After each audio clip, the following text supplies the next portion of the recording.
Hello hello hello, কোথায় সব? Good evening everyone, good evening.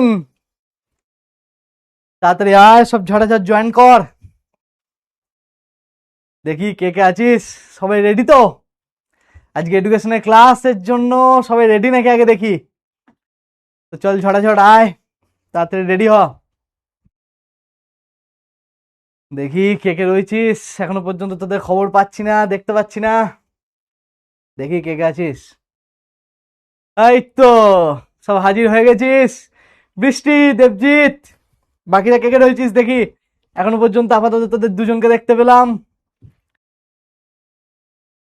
আস্তে আস্তে সবাইকে দেখতে পাবো দেখি।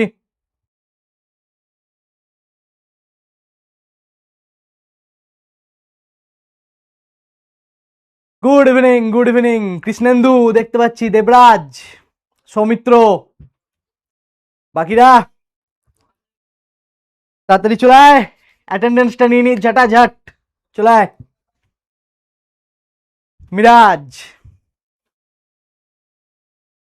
সন্ধ্যাবেলা ক্লাসের অ্যাটেন্ডেন্সটা আগে নিয়ে নি, অ্যাটেন্ডেন্স নেওয়ার পর ক্লাসটা স্টার্ট করব।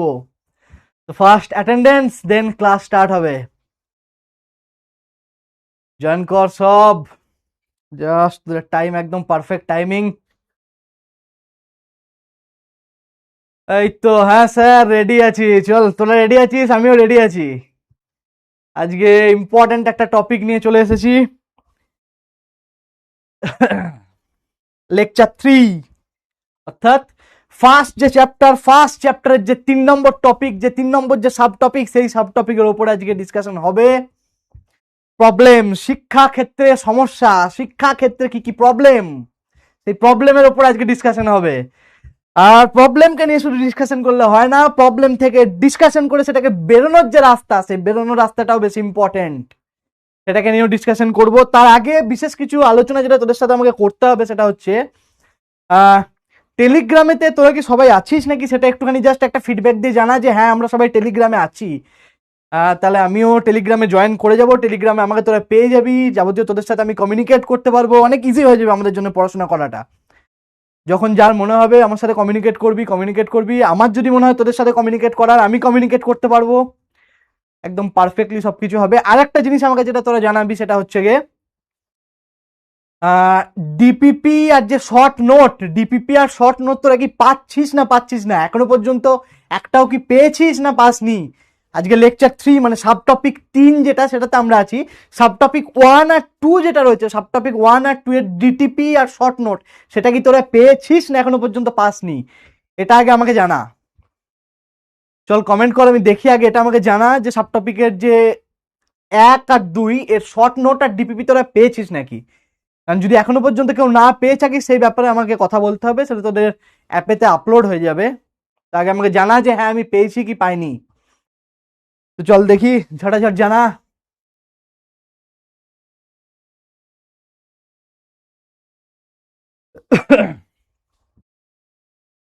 এখনো পর্যন্ত দেখতে পাচ্ছি না, তোদের কমেন্ট এখনো পর্যন্ত পাইনি। নো, আচ্ছা অনেকেই বলছিস নো, তার মানে তোরা পাস নি এখনো পর্যন্ত। আচ্ছা, আর বাকিদের কমেন্ট কর, কমেন্ট আগে দেখি আমি।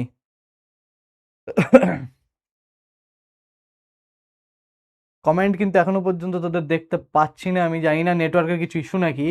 জাস্ট ওয়েট কর 1 মিনিট, আমি একটু চেক করে নিই।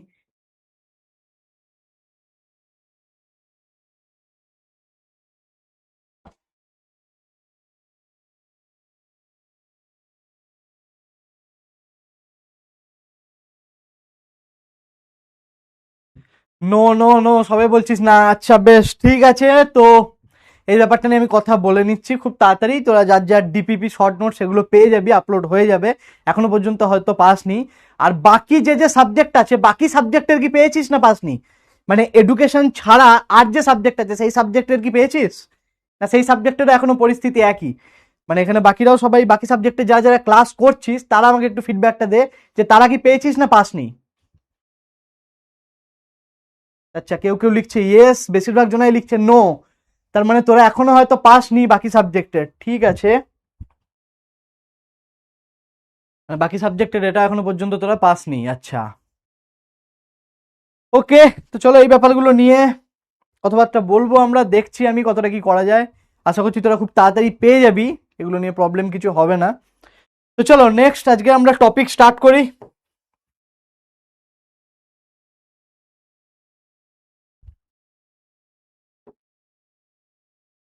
আজকে যেটা মূল বিষয়, যে বিষয়টা নিয়ে আমরা ডিসকাস করব বা যে বিষয়টাকে নিয়ে আমরা আলোচনা করব, সেটা হচ্ছে গিয়ে শিক্ষাক্ষেত্রে সমস্যা।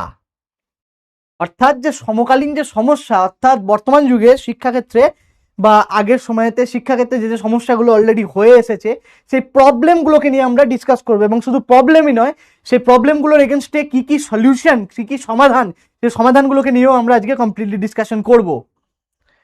ওকে, তো সমস্যার মধ্যে সবার প্রথম কি কি আসছে সেই বিষয়টা আমরা একটু দেখে নিই। কোন কোন সমস্যার কথা বলা হচ্ছে বা কি কি সমস্যা থাকছে সেই পার্টটা দেখি। সমস্যার মধ্যে প্রথমেই যেটা থাকছে সেটা হচ্ছে গিয়ে নারী শিক্ষা। নারী শিক্ষার পরে যেটা থাকছে সেটা হচ্ছে গিয়ে পশ্চাৎপদ গোষ্ঠী। অর্থাৎ এখানে কি থাকছে, এখানে থাকছে এসসি, এসটি, ওবিসি আর ইডব্লিউএস, অর্থাৎ ইকোনমিক্যালি উইকার সেকশন, অর্থাৎ যারা আর্থিক দিকভাবে সচ্ছল নয়, তাদের ক্ষেত্রে শিক্ষাক্ষেত্রে কি প্রবলেম বা কি সমস্যা, সেই পার্টটা, এই পার্টগুলোকে নিয়ে আমরা আজকে ডিসকাশন করব। তো চলো আমরা নেক্সট যাই। তো চ্যাপ্টারটা যে খুব বড় চ্যাপ্টার তা নয়, চ্যাপ্টারটা পার্টিকুলারলি মূল চ্যাপ্টারের একটা সাব টপিক একটা, তো চ্যাপ্টারটা খুবই ছোট চ্যাপ্টার। তো আমরা যতটা পসিবল ইন ডিটেলস আমরা দেখবো, এবং কমপ্লিট হয়ে যাওয়ার পরে আমরা পার্টিকুলারলি যতটা পার্ট আমরা কমপ্লিট করেছি তার উপরে একটা বেস করে কিন্তু আমরা রিভিশন ক্লাস রাখবো। অর্থাৎ যদি আমরা চ্যাপ্টার 1-এর ভেতরেতে পার্টিকুলারলি আমরা রাখি সাব টপিক 1, সাব টপিক 2 এবং সাব টপিক 3, তো এই তিনটের ওপরেতে বেস করে কিন্তু আমরা একটা কমপ্লিট রিভিশন ক্লাস রাখবো। তো ফলে এটা নিয়ে প্রবলেম কিছু হবে না। তো চলো প্রথমেই দেখি যে প্রবলেমটা কি, মানে কাদেরকে নিয়ে মূলত এই যে শিক্ষাক্ষেত্রে সমস্যা, সেই সমস্যাটা কাদেরকে নিয়ে। তো প্রথম হচ্ছে নারী শিক্ষা, যেটা আমি বলছিলাম, পশ্চাৎপদ শ্রেণী অর্থাৎ এসসি, এসটি এবং ওবিসি এদের। এরপর যেটা থাকছে সেটা হচ্ছে গিয়ে ইডব্লিউএস, অর্থাৎ ইকোনমিক্যালি উইকার সেকশন, যারা আর্থিক দিকভাবে সচ্ছল নয়, তো তাদের ক্ষেত্রে কি সমস্যা আছে।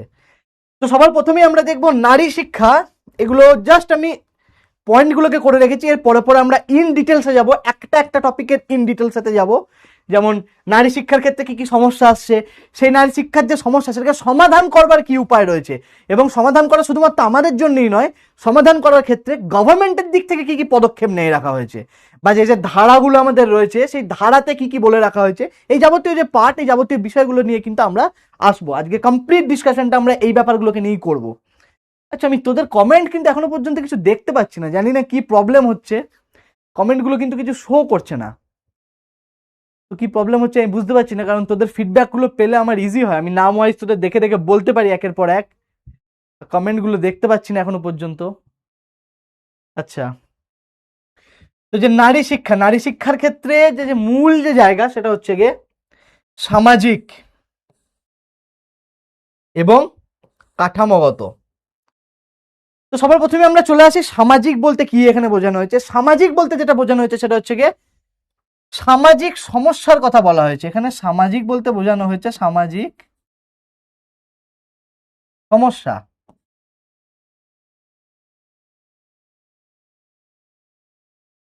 সামাজিক সমস্যার কথা বোঝানো হয়েছে। একই রকম ভাবে কাঠামোগত দিক দিয়ে বলতে বোঝানো হয়েছে যে ইনফ্রাস্ট্রাকচারগত যে প্রবলেম, যে প্রবলেমগুলো সাধারণত নারীদেরকে অর্থাৎ মহিলাদেরকে ফেস করতে হয় শিক্ষাগত ক্ষেত্রে, সেইগুলো কি কি, এই পার্টগুলো নিয়ে আমরা ডিটেলসে এখানে আসবো।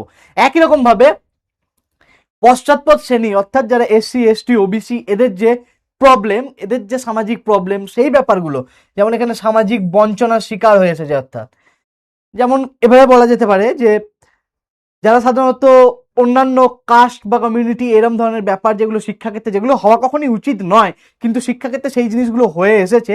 কারণ বারবার ধরে বলা হয়েছে একটাই জিনিস, যে শিক্ষাক্ষেত্রে সকলের অধিকার কিন্তু সমান, অর্থাৎ শিক্ষাক্ষেত্রে সম অধিকার। এইটা হচ্ছে সব থেকে ইম্পর্টেন্ট বিষয়, যে শিক্ষাক্ষেত্রে সমান অধিকার, এবং এই অধিকারটা সকলের ক্ষেত্রে সমান। কিন্তু তার সত্ত্বেও কি হয়, যে এসসি, এসটি, ওবিসি এবং বাদবাকি যে রয়েছে কমিউনিটিগত একটা প্রবলেম কিন্তু হয়ে থাকে। অর্থাৎ কি দেখতে পাই আমরা যে একটা বঞ্চনা, মানে সাধারণত যেটাকে আমরা বলি হেয় করা।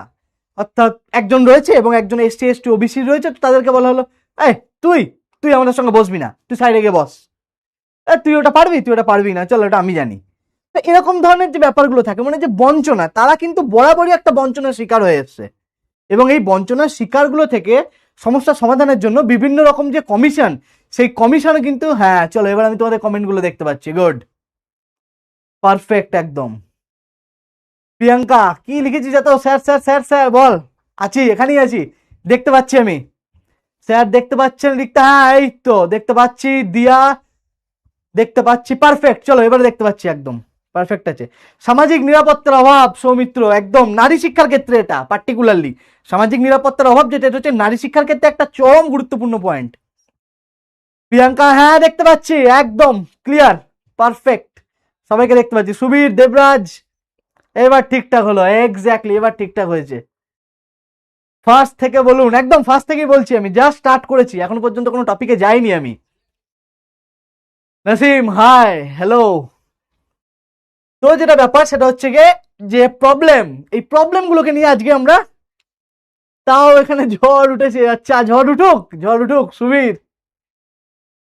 আমাদের ফাঁকা, ওদের অনেক বেশি ফ্যাকাল্টি, যাদের কি বলছেন, হ্যাঁ তো আচ্ছা চলো আমরা সব বাদ দিয়ে একটু ডিসকাশনটা করে নিই, দেন আমরা চলে আসবো। তো একই রকম ভাবে বৈষম্যের মধ্যে যে কথাটা বলা হয়েছে এখানে তিনটে জায়গা, এই তিনটে জায়গাতে মেন প্রবলেমের কথা বলা হয়েছে, যেমন নারী শিক্ষা, পশ্চাৎপদ শ্রেণীর শিক্ষা এবং ইডব্লিউএস, অর্থাৎ অর্থনৈতিক দিকভাবে যারা পিছিয়ে রয়েছে, এই তিনটে জায়গা, এই তিনটে জায়গার সমস্যা। তো নারী শিক্ষার ক্ষেত্রে মূল সমস্যা, খুব ভালো কমেন্ট করেছিল, আমার ওই কমেন্টটা খুব ভালো লেগেছে। তো একই রকম ভাবে এখানে সামাজিক এবং কাঠামোগত, অর্থাৎ কাঠামোগত দিক দিয়ে বা ইনফ্রাস্ট্রাকচার যদি ঠিকঠাক না থাকে, সেটা নারী শিক্ষার ক্ষেত্রে একটা খুব বড় সমস্যা। একই রকম ভাবে আমরা কি দেখি, সামাজিক, অর্থাৎ এখানে বলা হয়ে থাকে এখনকার দিনে আস্তে আস্তে এটা রিকভার হয়েছে। এখনকার দিনে তাও কিছু গ্রাম আছে, যে গ্রাম এলাকাগুলোতে, শুধুমাত্র গ্রামই আমি বলবো না, এমন কিছু শহর আছে যেখানে তাদের পরিবার কিন্তু তাদেরকে পিছিয়ে রাখে, যে না বাড়ির মেয়ে অত পড়ে কি হবে, অত পড়ে কোনো লাভ নেই, তার থেকে ওকে এই করিয়ে দেবো, ও এই কাজ করবে। এই যে প্রবলেমটা, এইটা একটা মারাত্মক সমস্যা, যে বাড়ির মেয়ে ও কি পড়বে, পড়ে কি করবে, এই যে প্রবলেমটা। এখনকার তোমরা যারা রয়েছে তোমরা বুঝতে পারছো এটা যে মডার্ন জেনারেশন, ইন ফিউচার তো তোদের যে পরের জেনারেশন, তাদেরকে কোনো প্রবলেম হবে না, ঠিক আছে? তো কিন্তু বর্তমান যে সময়টা চলছে এখানেও কিন্তু এই সমস্যাটা আছে, এই প্রবলেমটা আছে, যে তারা কিন্তু নারী শিক্ষার ক্ষেত্রে সবসময় বলে থেকে যায় মেয়েদের অত বেশি পড়াশোনা করে কোনো লাভ নেই, কি করবে অত পড়াশোনা করে, এই যে ব্যাকডেটেড মেন্টালিটি, এটাকে পার্টিকুলারলি আমি বলি ব্যাকডেটেড মেন্টালিটি। তো এই ব্যাকডেটেড মেন্টালিটি গুলো কিন্তু সব থেকে থার্ড ক্লাস জিনিস। ওকে, তো নেক্সট একই রকম ভাবে পশ্চাৎপদ শ্রেণী যেটা রয়েছে, পশ্চাৎপদ শ্রেণীর ক্ষেত্রে যে প্রবলেমটা দেখতে পাওয়া যায় সেটা হচ্ছে গিয়ে সামাজিক বঞ্চনা, অর্থাৎ সামাজিকভাবে তাদেরকে একটা দূরে সরিয়ে রাখার চেষ্টা। যে এক্সাম্পলটা আমি একটু আগে দিচ্ছিলাম, যে আচ্ছা তুই আমার থেকে একটু দূরে থাক, তুই এটা দেখ, তোর থেকে বেটার আমি জানি। তো এই যে মেন্টালিটি, এই যে ইগোয়েস্টিক মেন্টালিটি, যে আমি সব জানি, এই যে ব্যাপারটা, এবং একটা এসটি এসটিকে যে বঞ্চনা তারা চিরকাল ধরে সহ্য করে এসেছে, সামাজিক নিপীড়ন যেটাকে বলি আমরা। তো এই যে প্রবলেম, এই প্রবলেমগুলোকে দূর করার ক্ষেত্রে কিন্তু সব থেকে বড় পদক্ষেপ নিচ্ছে সরকার। কমিশন থেকে তো কিছু কিছু ডিসকাশন করেছি, তারা তাদের বিভিন্ন রকম মতামত পোষণ করেছে, সেই বিষয়টা তো আছেই, সেটাতে আমরা আসবো। কিন্তু এই জায়গাটাতে সরকারি দিক থেকে কিন্তু একটা দারুণ রকমের সুযোগ সুবিধার কথা বলা হয়েছে, এবং সেই পার্টটায় আমরা আসবো একে একে। একই রকম ভাবে ইডব্লিউএস, অর্থাৎ ইকোনমিক্যালি উইকার সেকশন, যারা আর্থিক দিকভাবে সমাজেতে পিছিয়ে আছে, তাদের ক্ষেত্রে কি করা হয়েছে, যারা সাধারণত বিভিন্ন কারণের জন্য দারিদ্রতার নিচে, তো তাদের ক্ষেত্রে কিন্তু শিক্ষাতে প্রচন্ড রকম সুবিধা করা হয়েছে। সব থেকে যে বড় সুবিধা করা হয়েছে সেটা যদি বলতে পারা হয়, সেটা হচ্ছে গিয়ে একটা পার্সেন্টেজ করে রাখা হয়েছে, যে পার্সেন্টেজটা তাদের জন্য ছাড় থাকে। একই রকম ভাবে সরকারি তরফেতে বিভিন্ন রকম সুযোগ সুবিধা তাদেরকে দেওয়া হয়েছে, যে সুযোগ সুবিধাগুলো তারা গ্রহণ করতে পারবে। অনেকেই জানে না বলে সেগুলো গ্রহণ করতে পারে না, যারা জানে তারা অলরেডি গ্রহণ করছে, এবং সরকার থেকে সেই ধরনের সেই বেনিফিটগুলো তারা কিন্তু পাচ্ছে। তো চলো এবার আমরা দেখি এর ডিটেলসে, দেখবো এক একটা করে প্রত্যেকটা টপিকের ডিটেলসে যাবো। তার আগে চল তোদের কমেন্টগুলো একটু দেখে নি, কি নিয়ে শুরু করেছিস তোরা কমেন্ট। হ্যাঁ স্যার, আমার বাড়িতেও আছে একদম এরকম থার্ড ক্লাস বিহেভিয়ার। নেহা একদম পাত্তা দিবি না, যা বলবে এইসব বিষয় নিয়ে আলোচনা হলেই টুকটুক করে ওখান থেকে সাইড থেকে কেটে পড়বে। যখন এরকম বিষয় নিয়ে আলোচনা হবে টুকটুক করে সাইড থেকে কেটে পড়বে। ওরকম ব্যাকডেটেড মেন্টালিটি যার যার আছে, চলো থাকো, তুমি ভাই জানো যে আমাকে কি করতে হবে ইন ফিউচার, আমার একটা ফোকাস আছে, আমি ফোকাসের দিকে এগিয়ে যাবো বাস, ঠিক আছে? তো ওরকম জিনিস তো একদম ওকে। চলো নেক্সট আমরা আসি, পার্টিকুলারলি প্রত্যেকটা টপিকের ডিটেলস সাথে একটা একটা করে আমরা আসবো। তো শিক্ষার পথে মূল যে প্রবলেম, মূল যে অন্তরায়, সেটা কি কি রয়েছে? সেটা একই রকম ভাবে প্রথম রয়েছে হচ্ছে নারী শিক্ষা, এবং আরেকটা যেটা রয়েছে সেটা হচ্ছে অনগ্রসর শ্রেণী, অর্থাৎ যেটাকে আমরা সাধারণত বলে থাকি ব্যাকওয়ার্ড ক্লাসেস বা নারী শিক্ষা। ওকে, তো চলো নেক্সট আমরা প্রথমেই দেখি যে নারী শিক্ষাতে কি কি সমস্যা রয়েছে। তো নারী শিক্ষার ক্ষেত্রে যে ব্যাপারটা হয়ে রয়েছে, নারী শিক্ষার ক্ষেত্রে যেটা, সেটা হচ্ছে গিয়ে দেখো এখানে জনসংখ্যার ক্ষেত্রে অর্ধেক হলো শিক্ষায় সমান অধিকারেতে নিদারুণ অভাব। তো এটা হচ্ছে এখানে আমি 1 নম্বর বলতে পারি।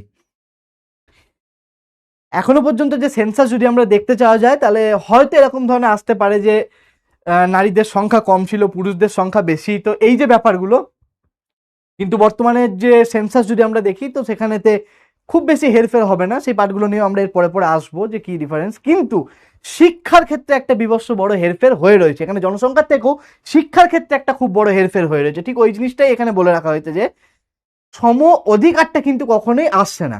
যদি আমি বলে নিই যে সাপোজ আমি একটা এক্সাম্পল দিচ্ছি যে 50% ছেলে রয়েছে, 50% মেয়ে রয়েছে, কিরকম ভাবে আমি দেখছি যে 50% ছেলের ক্ষেত্রে অ্যাটলিস্ট 45%, 46%কে শিক্ষার ক্ষেত্রে তাদেরকে নিয়ে আসা হচ্ছে, শিক্ষাটা তাদেরকে প্রপারলি দেওয়া হচ্ছে। ঠিক একই রকম ওই 50% মেয়ের ক্ষেত্রে সেটা হয়ে দাঁড়াচ্ছে 20%। কেন? এই যে প্রবলেমটা, তো এখানকার মূল যে জায়গাটা কিন্তু সামাজিক প্রবলেম। পরিকাঠামোগত প্রবলেম তো আছেই, পরিকাঠামোগত সমস্যা তো থাকবেই, কিন্তু মূল যে সমস্যা সেটা কিন্তু সমাজ।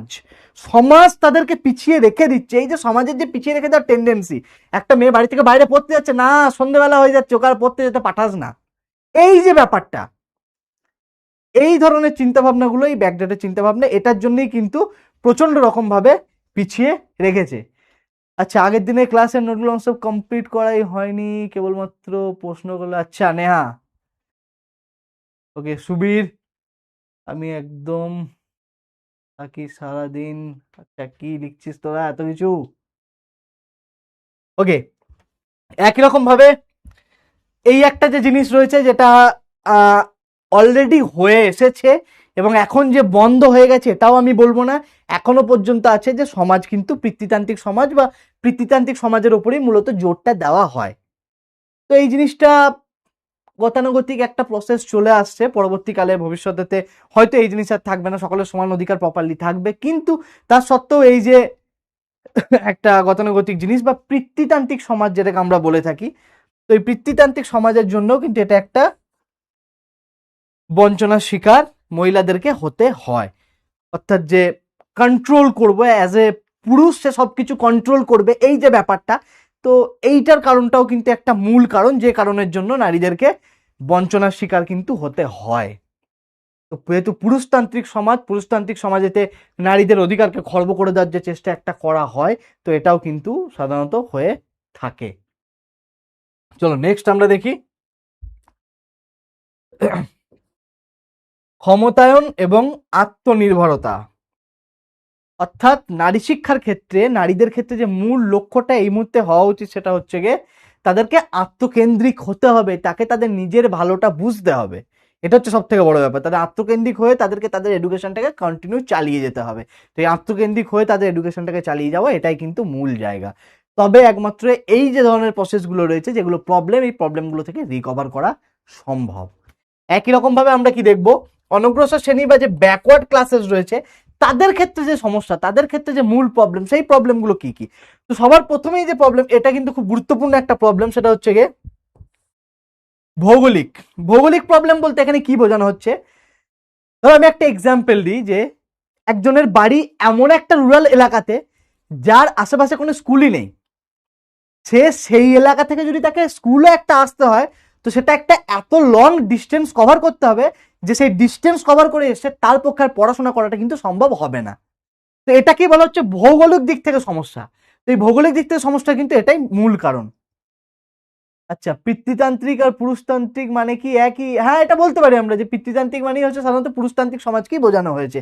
অর্থাৎ পুরুষদের যে দবদবা সেটা তাদের উপর একটুখানি জোর করে চাপিয়ে দেওয়া বা তাদের যে অধিকার ফলানো, এই ব্যাপারটার কথাই কিন্তু এখানে মূলত বলা হয়েছে। ডেফিনেটলি বর্তমান সমাজেতে সকল নারী ও পুরুষের সমান অধিকার আছে, বৃষ্টি যেটা লিখছে। আচ্ছা, দেবরাজ স্যার আজ কোশ্চেন আনসার, হ্যাঁ ডেফিনেটলি দেবরাজ কোশ্চেন আনসার তো থাকবেই কিছু। এই যে টপিকগুলো আজকে হবে সেই রিলেটেড কিছু ইম্পর্টেন্ট অ্যাটলিস্ট 3-4-5টা হলেও আমরা কিন্তু কোশ্চেন আনসার রাখবো, যেগুলো ইম্পর্টেন্ট কোশ্চেন, বাকি তো ওখানে চলে যাবে। তো আমি খবর পেলাম তোমরা এখনো পর্যন্ত ডিপিপি সবাই হাতে পাওনি, তো কেন পাওনি সেটা আমি আজকেই দেখবো, আমি কথা বলে নেবো আজকে, আশা করছি নেক্সট দিন থেকে চলে যাবে। ওকে, বৈদিক যুগে মাতৃতান্ত্রিক সমাজ ব্যবস্থার প্রচলন ছিল, সুমিতা ইয়েস ছিল, কিন্তু সেটা ছিল, পরবর্তীকালে হয়তো আবার আসবে, কিন্তু এখনকার গতানুগতিক সমাজেতে এমন হয়ে গেছে যে এখনো পর্যন্ত সেই পুরুষতান্ত্রিক সমাজের ব্যাপারটাই কিন্তু রয়ে গেছে, এখনো পর্যন্ত ওই জিনিসটা কিন্তু থেকে গেছে। আশা করছি ইন ফিউচার এই ব্যাপারগুলো নিয়ে চেঞ্জ হবে, সকলের সমান অধিকার, বিশেষ করে শিক্ষাক্ষেত্রে সকলের সমান অধিকার, এটা তো বারবার বলে রাখা হয়েছে সমগ্র কমিশনের মতো, তাই তো ইন ফিউচার হয়তো এটা চলে আসবে। কেন কি এর আগেও আমি বলেছি যে ভারতবর্ষ সরকার থেকে এই ধরনের একটা নীতি অলরেডি গ্রহণ করেছে যে একটাই সিলেবাস হবে, একটা রকমেরই শিক্ষা গোটা দেশবাসীদের মধ্যে দেওয়া হবে। তো ওয়ান নেশন ওয়ান এডুকেশন, এই যে পলিসি, এগুলো কিন্তু অলরেডি আসবে, আস্তে আস্তে তোমরা দেখতে পাবে, এখন পড়াশোনার মধ্যে আছো সবাই দেখতে পাবে, এগুলো আস্তে আস্তে আসবে। কৃষ্ণা পোল, হ্যাঁ পোল তো হবেই, ডেফিনেটলি হবে, পোল তো থাকবেই। আচ্ছা, তো ভৌগোলিক যে পার্টটার ব্যাপারটা আমি বললাম, আশা করছি ভৌগোলিক পার্টটা তোমাদের সবারই কাছে ক্লিয়ার হয়েছে, কারণ ভৌগোলিক পার্টটা কিন্তু খুব ইম্পর্টেন্ট, এই জায়গাগুলো থেকে থাকে কোশ্চেন, যে অনগ্রসর শ্রেণীর ক্ষেত্রে, ব্যাকওয়ার্ড ক্লাসের ক্ষেত্রে এই ভৌগোলিক পার্টটা কিন্তু একটা খুব বড় সমস্যা, যে তারা যে স্কুল পর্যন্ত এসে পৌঁছাতেই পারছে না, তাহলে সে শিক্ষাটা গ্রহণ করবে কোথা থেকে? তারা এমন একটা পরিবেশেতে থাকছে বা এমন একটা এলাকার অন্তর্ভুক্তের মধ্যে তারা রয়েছে যে সেখান থেকে তারা বেরিয়ে আসতে পারছে না।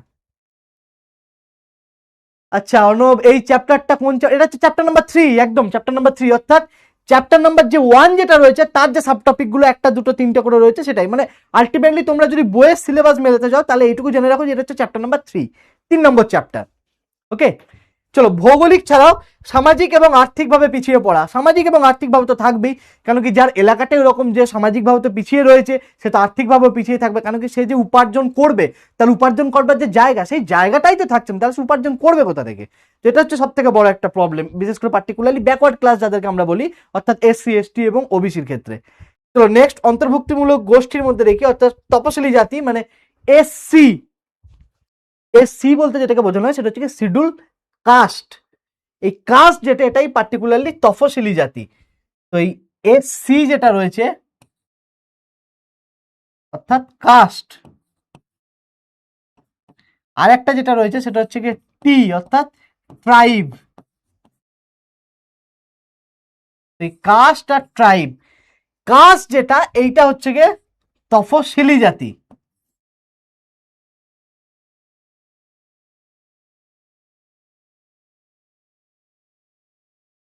ঠিক আছে। আর একই রকম ভাবে যেটা রয়েছে এসটি, এটা হচ্ছে গিয়ে তফসিলি উপজাতি, একটা হচ্ছে গিয়ে জাতি আর একটা হচ্ছে গিয়ে উপজাতি, এই যে জায়গাটা এইটা একটুখানি মনে রাখবে, এটা উপজাতি আর এটা একটা তপশিলি জাতি আর একটা তপশিলি উপজাতি। ওকে, ওবিসি সাধারণত বলতে আদার ব্যাকওয়ার্ড ক্লাসেস, অর্থাৎ অন্যান্য যে অনগ্রসর শ্রেণী তাদেরকে বলে রাখা হচ্ছে। ওকে, এটাই হচ্ছে ওবিসি অর্থাৎ অন্যান্য অনগ্রসর শ্রেণী, আদার ব্যাকওয়ার্ড ক্লাসেস, অন্যান্য যে অনগ্রসর শ্রেণী। আচ্ছা, এই ওবিসির মধ্যে পার্টিকুলারলি বিভিন্ন রকমের ভাগ থেকে থাকে, ওবিসি এ, ওবিসি বি, এরকম ধরনের। তো অত ডিটেলসে তোমাদের লাগবে না, পার্টিকুলারলি যেটা মনে রাখা সেটা হচ্ছে গিয়ে তপশিলি জাতি আর তপশিলি উপজাতি, এই পার্টটা মনে রাখবে যে কোনটা জাতি আর কোনটা উপজাতি। আর এছাড়া যেটা রয়েছে সেটা হচ্ছে যারা সাধারণত পার্টিকুলারলি জেনারেল কাস্ট যাদেরকে আমরা বলি, তো জেনারেল, এবং এটা ছাড়াও রয়েছে যেটা সেটা হচ্ছে ইডব্লিউএস অর্থাৎ ইকোনমিক্যালি উইকার সেকশন। ওকে, অর্থাৎ যারা সাধারণত আর্থিক দিক থেকে পিছিয়ে রয়েছে। এবার আর্থিক দিক থেকে পিছিয়ে রয়েছে মধ্যে কি কি থাকে সেই পার্টটাতে আমরা নেক্সট আসবো, যে EWS economically weaker section, Krishna economically weaker section বা ইকোনমিক্যালি উইকার ক্লাস আমরা বলি, পার্টিকুলারলি ইকোনমিক্যালি উইকার সেকশন।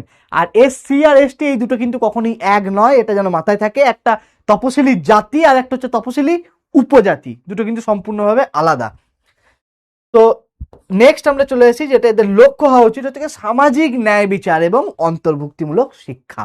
তো তো এই যে জায়গাটা, অর্থাৎ একই রকম ভাবে আমরা নারী শিক্ষা যেটা দেখেছিলাম যে নারীর ক্ষমতায়ন এবং আত্মনির্ভরতা, অর্থাৎ নারীকে আত্মনির্ভর হতে হবে। আত্মনির্ভরতা হচ্ছে নারীর দিকটাতে। একই রকম ভাবে ব্যাকওয়ার্ড ক্লাসের ক্ষেত্রে বা অনগ্রসর শ্রেণীর ক্ষেত্রে আমরা কি দেখতে পাই, এখানকার যে মূল লক্ষ্য সেটা হচ্ছে গিয়ে সামাজিক দিক থেকে তাদেরকে ন্যায় বিচার দিতে হবে, অর্থাৎ তারা যেন প্রপারলি সমাজের সাথে মিশতে পারে। তাদের মেন যে সংকটের জায়গা, সেই সংকটের জায়গাটা হচ্ছে গিয়ে তারা সমাজের সাথে খোলামেলাভাবে মিশতে পারে না। তাদেরকে সবসময়তেই একটা একটা তাচ্ছিল্য ভাব করে। অন্যান্য যে ক্লাস রয়েছে তারা সাধারণত তাচ্ছিল্য করে। সাপোজ যদি আমি এসসি দেখি, এসটি দেখলাম, তো তাদের মধ্যেও একটা তাচ্ছিল্য থাকে। ওবিসির সঙ্গেও এসসি এসটির একটা তাচ্ছিল্য থাকে। জেনারেল রয়েছে, জেনারেলের সঙ্গেও একটা থাকে। তো পার্টিকুলারলি এই যে এটা না করে কিন্তু শিক্ষার ক্ষেত্রে সম অধিকার, বারবার এই কথাই কিন্তু বিভিন্ন রকম কমিশনও আমাদেরকে বলে এসেছে যে শিক্ষার ক্ষেত্রে বাকি যে জায়গা থাকলো সেটা সম্পূর্ণ আলাদা আলাদা ভিত্তি, কেউ কাজ এটা করছে, কেউ কাজ ওটা করছে, এটা হতেই পারে, কিন্তু শিক্ষা যখন গ্রহণ করবে শিক্ষার ক্ষেত্রে কিন্তু অধিকারটা সকলের সমতুল্য হতে হবে, ইটস ম্যান্ডেটারি, এটা হতেই হবে। তো চলো নেক্সট আমরা দেখি। লক্ষ্যগুলো যেন অবশ্যই একটু করে মনে রাখবি সবাই, কারণ লক্ষ্যগুলো শর্ট কোশ্চেনেতে থাকে। তো মূলত এসসি এসটির ক্ষেত্রে যে মূল সেটা হচ্ছে সামাজিক ন্যায় বিচার, অর্থাৎ এই ন্যায় বিচারটা খুব ইম্পর্টেন্ট। এবং অন্তর্ভুক্তি মানে গভর্নমেন্টের তরফ থেকে কি কি হেল্প পাওয়া যাচ্ছে, এই যে জায়গাগুলো। ওকে, চলো নেক্সট আমরা দেখি কি রয়েছে।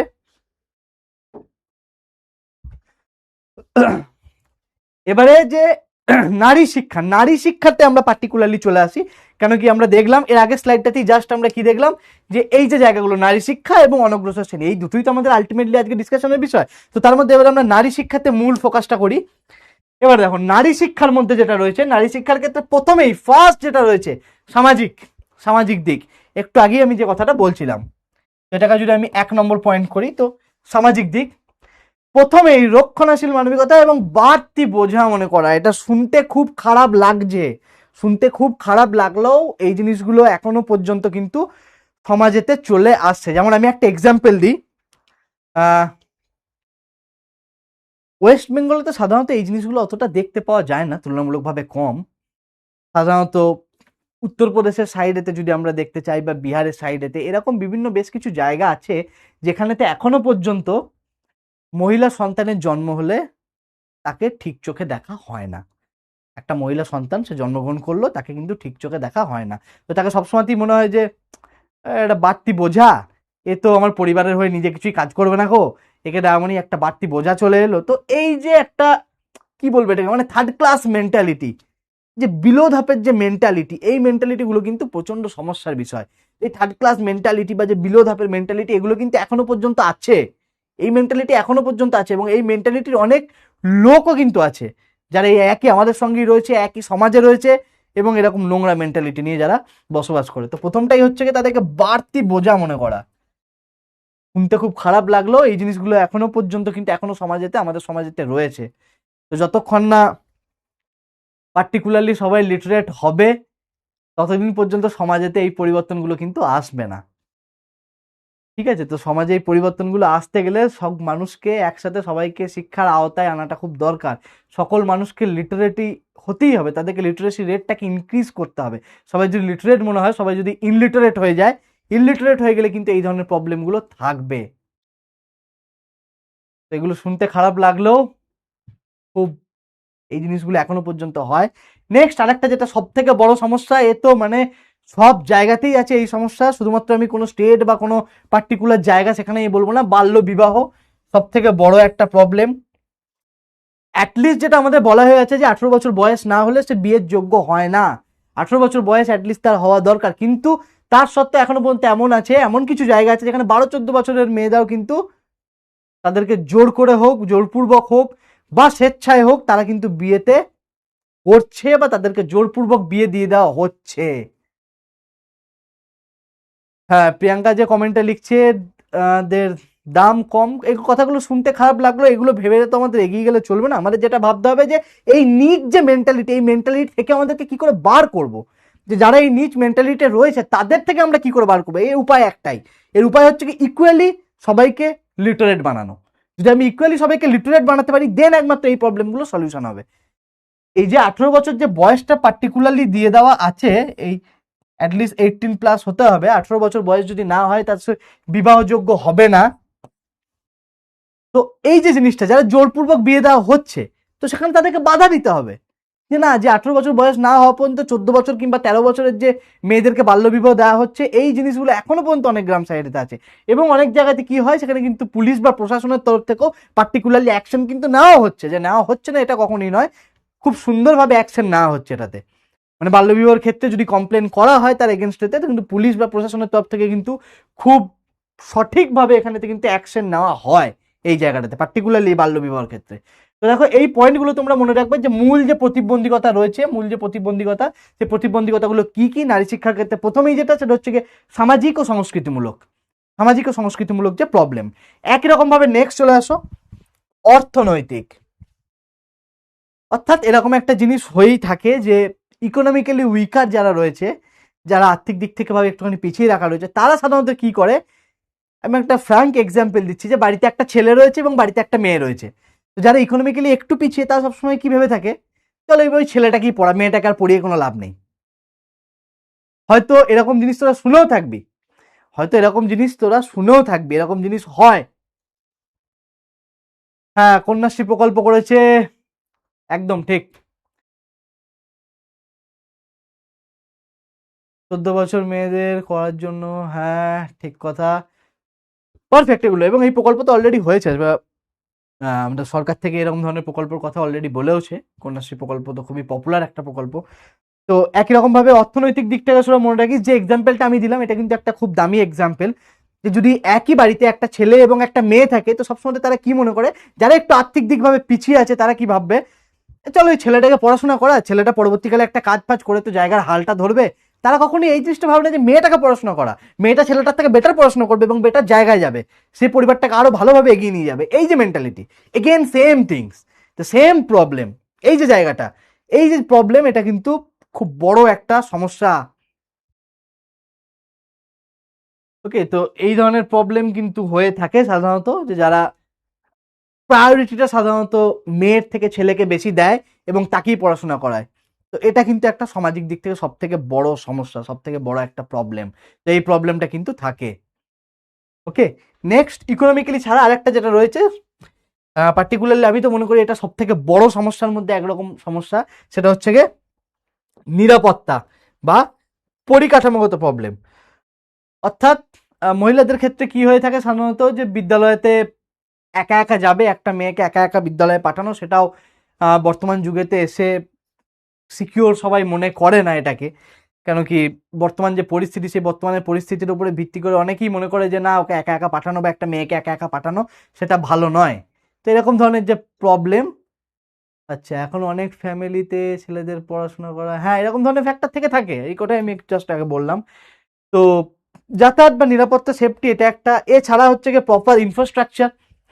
প্রপার ইনফ্রাস্ট্রাকচারটা খুবই একটা ইম্পর্টেন্ট জায়গা। কেন কি, যখন স্কুলেতে যাচ্ছে বা একটা বাচ্চাকে যখন স্কুলেতে পাঠানো হচ্ছে, তো সে তার যে প্রপার ইনফ্রাস্ট্রাকচার, যে প্রপার বিল্ডিং কনস্ট্রাকশন, যে প্রপার ওয়াশরুম, যে যে জিনিসগুলো দরকার, সেই জিনিসগুলো যদি না থাকে, তাহলে কিন্তু নারী শিক্ষার ক্ষেত্রে এটা চরম রকমের একটা সমস্যা হয়ে দাঁড়ায়।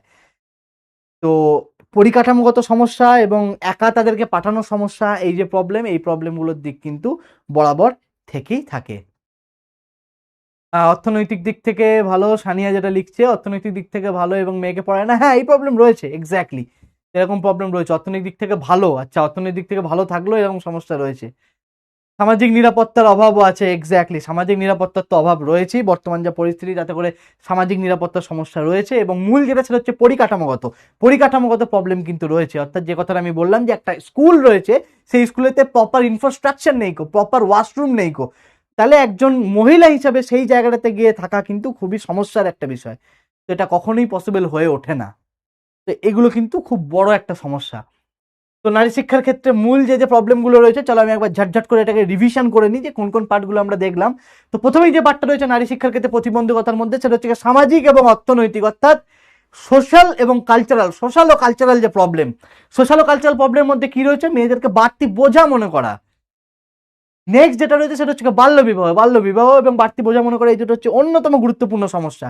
একই রকম ভাবে যেটা রয়েছে সেটা কি রয়েছে, অর্থনৈতিক দিক, অর্থাৎ দারিদ্রতা। দারিদ্রতার ক্ষেত্রে কি হবে, এই যে এক্সাম্পলটা নিয়ে আমরা কথাবার্তা বলছিলাম, যে সমান অধিকার এখানটাতে দেওয়া হয় না, যেহেতু দারিদ্রতা রয়েছে, তো শুধুমাত্র ছেলেদেরকে প্রায়োরিটি দিয়ে দেওয়া হয়, বাট মহিলাদের ক্ষেত্রে বা মেয়েদের ক্ষেত্রে সেই সমস্যাটা দেখতে পাওয়া যায়। তো এটা সাধারণত অর্থনৈতিক দিক থেকে সমস্যা। একই রকম ভাবে যে অন্যান্য সমস্যা রয়েছে সেটা হচ্ছে পরিকাঠামো এবং নিরাপত্তা, ইনফ্রাস্ট্রাকচার অ্যান্ড সেফটি।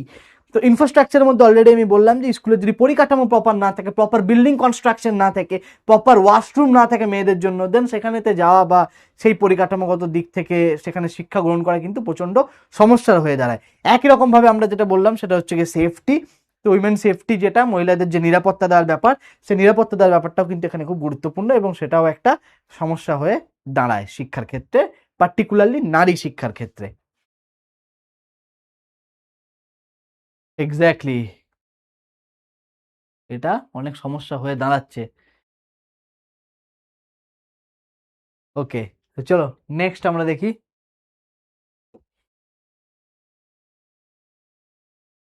তো এবারে যে জায়গাটা আমরা দেখবো সেই জায়গাটা হচ্ছে গিয়ে নারী শিক্ষার ক্ষেত্রে মূল উদ্দেশ্যগুলো কি কি ছিল এবং যে যে সমস্যাগুলো নিয়ে আমরা ডিসকাস করলাম সেই সমস্যাগুলোকে আমরা আরেকবার রিপিট করছি এখানে।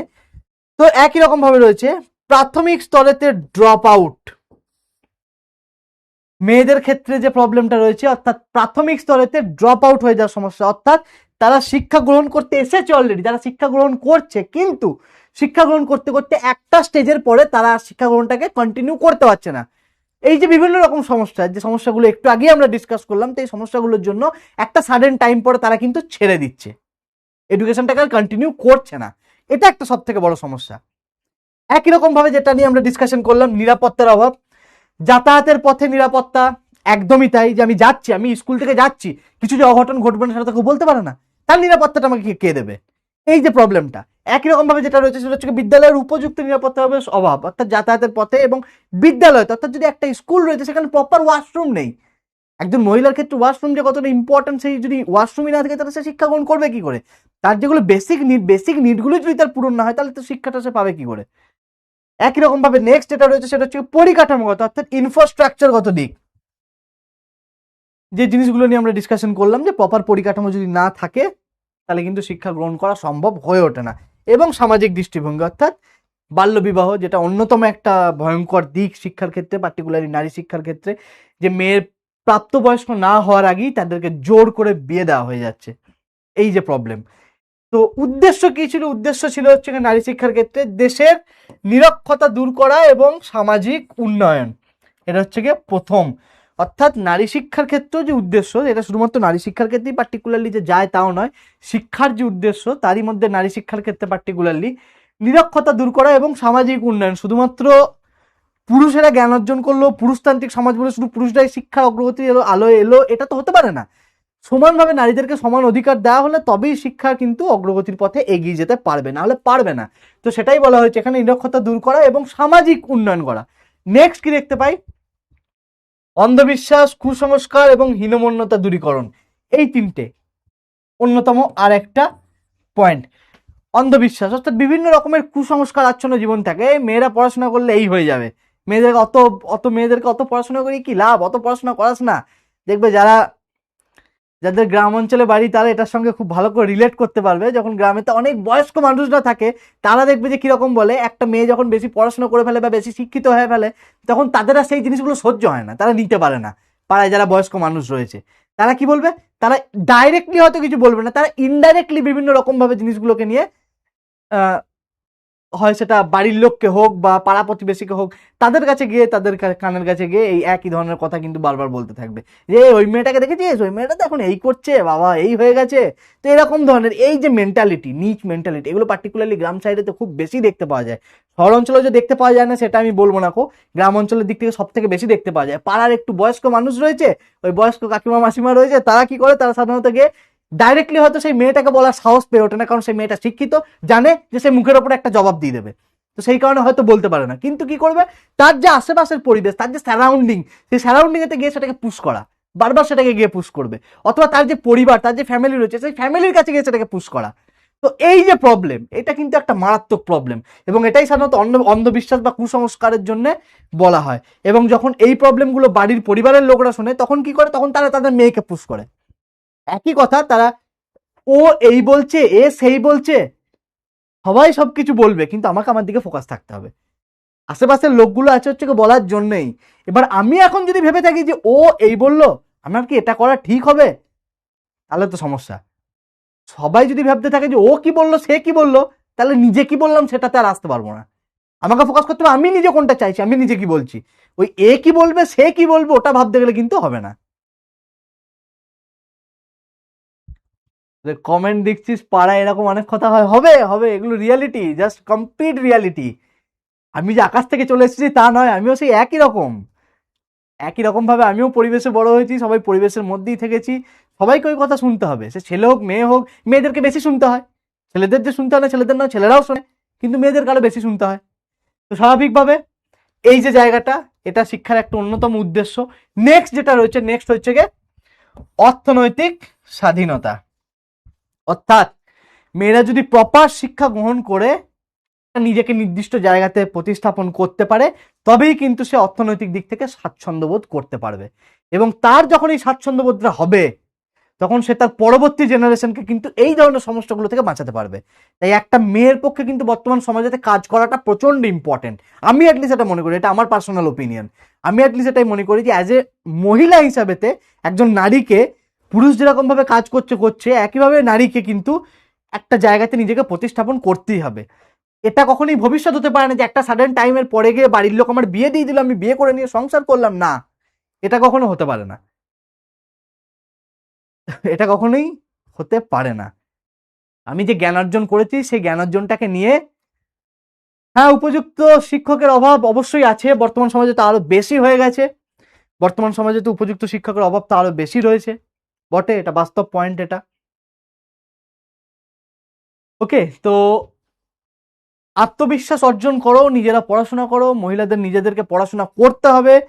নারীরা নিজেরা পড়াশোনা করে যতটা এগিয়ে যেতে পারবে, তারা আত্মনির্ভর হতে পারবে, তত কিন্তু তাদের যে নেক্সট প্রজন্ম, তাদের প্রজন্মকে আর এই স্যাক্রিফাইসগুলো করতে হবে না যেগুলো এখনকার প্রজন্ম করছে। এটা হচ্ছে খুব গুরুত্বপূর্ণ একটা বিষয়। তো যে উদ্দেশ্যগুলো, আশা করছি উদ্দেশ্যগুলো সবারই কাছে ক্লিয়ার হয়েছে, যে এখানে কোন কোন উদ্দেশ্যের কথাগুলো পার্টিকুলারলি বলতে চেয়েছে বা কোন কোন উদ্দেশ্যের কথাগুলোকে বলতে দেওয়া হয়েছে। এক্স্যাক্টলি। লোকে কি বললো সেটা না ভাবা উচিত, অবশ্যই লোকে কি বললো সেটা তো না ভাবা উচিত বটেই। ওকে, তো ভালো কেউই দেখতে পারে না, যখন খারাপ হয় তখন অন্যজনা খুশি হয়। এটাই হচ্ছে কি বাস্তব, এটাই হচ্ছে কি রিয়ালিটি। বর্তমান সমাজে এটাই রিয়ালিটি। যদি কেউ কিছু ভালো করে তো ভালোর দিকটা কেউ দেখতে পায় না, যখন কেউ খারাপ হবে তখন বাকিরা কি করে, বাকিরা খুশি হয়।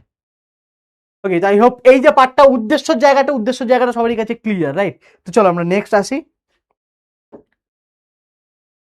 ওকে, নেক্সট মোস্ট ইম্পর্টেন্ট একটা জায়গা, এবার আমরা চলে এলাম যে কমিশন। কমিশনের দিক থেকে কি কি সুপারিশ করা হয়েছে, কত সালে করা হয়েছে, এই যে কমিশনের সুপারিশ, এই যে জায়গাটা খুব ইম্পর্টেন্ট একটা জায়গা। তো চলো এবার আমরা দেখে নিই যে কি কি কমিশন বা কে কি কি সুপারিশ করেছে। এই যে গুরুত্বপূর্ণ কমিশনগুলো হচ্ছে, ফার্স্ট, সবার প্রথমে 1 নম্বর যেটা, রাধাকৃষ্ণন কমিশন। আমরা আগেও পড়েছি রাধাকৃষ্ণন কমিশন সম্পর্কে, আমরা আগেও জেনেছি। ওকে, তো রাধাকৃষ্ণন কমিশনের যে ব্যাপার, রাধাকৃষ্ণন কমিশনের যে দিক, সেটাকে আমরা একটুখানি দেখে নেবো। চলো, রাধাকৃষ্ণন কমিশন কি করেছে, কোয়েড এডুকেশন বা সহশিক্ষার সুপারিশ করেছে। দারুণ ইম্পর্টেন্ট একটা জিনিস। তো কোয়েড এডুকেশন বলতে আমি কি বলি একটু বুঝিয়ে দিই ব্যাপারটাকে। এরকম ধরনের দুটো স্কুল হয়, একটা কমপ্লিটলি নারীদের জন্য অর্থাৎ গার্লস স্কুল, আর একটা যেটা হয় কমপ্লিটলি বালকদের জন্য বা পুরুষদের জন্য, যেমন বয়েজ স্কুল। তো একটা গার্লস স্কুল এবং বয়েজ স্কুল। আর একটা যেটা হয় সেটা হচ্ছে কোয়েড স্কুল। কোয়েড স্কুল মানে যেখানে গার্লস এবং বয়েজ উভয় একসাথে পড়াশোনা করবে। এই যে জায়গাটা, এটা হচ্ছে সব থেকে বড় প্রমাণ কার, ইকুয়ালিটির, যে একজন ছেলে একজন মেয়ে দুজনেই ইকুয়াল। এই যে ইকুয়ালিটি, এই ইকুয়ালিটির কথাটাকে এখানে পার্টিকুলারলি বলা হয়েছে। তো এটাকেই বলা হয় কোয়েড স্কুল। বর্তমান যুগে এরকম বেশিরভাগই অনেক সরকারি স্কুল আছে যেগুলো কোয়েড স্কুল। পার্টিকুলারলি আমরাও যখন পড়াশোনা করেছি আমরাও সেই কোয়েড স্কুল থেকেই পড়াশোনা করেছি। তো এই কোয়েড স্কুলের ক্ষেত্রে খুব ভালো যে জিনিসটা সেটা হচ্ছে গিয়ে শিক্ষার ক্ষেত্রে যে সম অধিকার, এটা কিন্তু খুব ভালোভাবে বোঝা যায়। এবং এখানে কি হয়, কম্পিটিশনটা খুব ভালো একটা বেটার পর্যায়ে যায়। সাধারণত কি হয়, ছোট বয়সে সাধারণত কি, যে চলো ওই মেয়েটা ফার্স্ট হয়ে গেল, আমি ফার্স্ট হতে পারলাম না, ওই মেয়েটা সেকেন্ড হয়ে গেল, আমি সেকেন্ড হতে পারলাম না। এই যে পড়া, তাকে টপকিয়ে যাব, এই যে জায়গাটা, এই জায়গাটা হচ্ছে সব থেকে ইম্পর্টেন্ট জায়গা, যে কিভাবে আমি তাদেরকে টপকিয়ে যাব, এই যে জায়গাটা, এটা দারুণ ইম্পর্টেন্ট জায়গা। এবং এই জায়গাটা সবারই মধ্যে থাকা উচিত। তাই এই কোয়েড এডুকেশনটা রাধাকৃষ্ণন কমিশনের একটা দারুণ গুরুত্বপূর্ণ পয়েন্ট। এই পয়েন্টটা খুব ইম্পর্টেন্ট পয়েন্ট, এটা মনে রাখিস। এই পয়েন্টটা থেকে কোশ্চেন থাকে যে কোয়েড এডুকেশন নিয়ে। ওকে, তো কোয়েড স্কুল বা কোয়েড এডুকেশন যেটা, এটা খুব গুরুত্বপূর্ণ পয়েন্ট, এটা মনে রাখিস। কোন কমিশনের সুপারিশ? তো পার্টিকুলারলি কোয়েড এডুকেশন কিন্তু রাধাকৃষ্ণন কমিশনের সুপারিশ। রাধাকৃষ্ণন কমিশনই সবার প্রথম কোয়েড এডুকেশনের ব্যাপারটা নিয়ে কথাবার্তা বলে এসেছে। খুব গুরুত্বপূর্ণ একটা টপিক রাধাকৃষ্ণন কমিশন এবং কোয়েড এডুকেশন। রাধাকৃষ্ণন কমিশনের পরেই আমরা যেটা দেখবো, এটাও আমরা জেনেছি, অলরেডি আমরা পড়েছি, সেটা কি? সেটা হচ্ছে মুদালিয়ার কমিশন। তো মুদালিয়ার কমিশনের মধ্যে কি করেছে? গার্হস্থ্য বিজ্ঞানের অন্তর্ভুক্তিকরণ। তাহলে এবার আমাকে বল দেখি গার্হস্থ্য বিজ্ঞান জিনিসটা কি, চল বল দেখি। গার্হস্থ্য বিজ্ঞান বলতে কি বোঝানো হয়েছে? কোনটাকে? গার্হস্থ্য বিজ্ঞানটা কোনটা বল দেখি।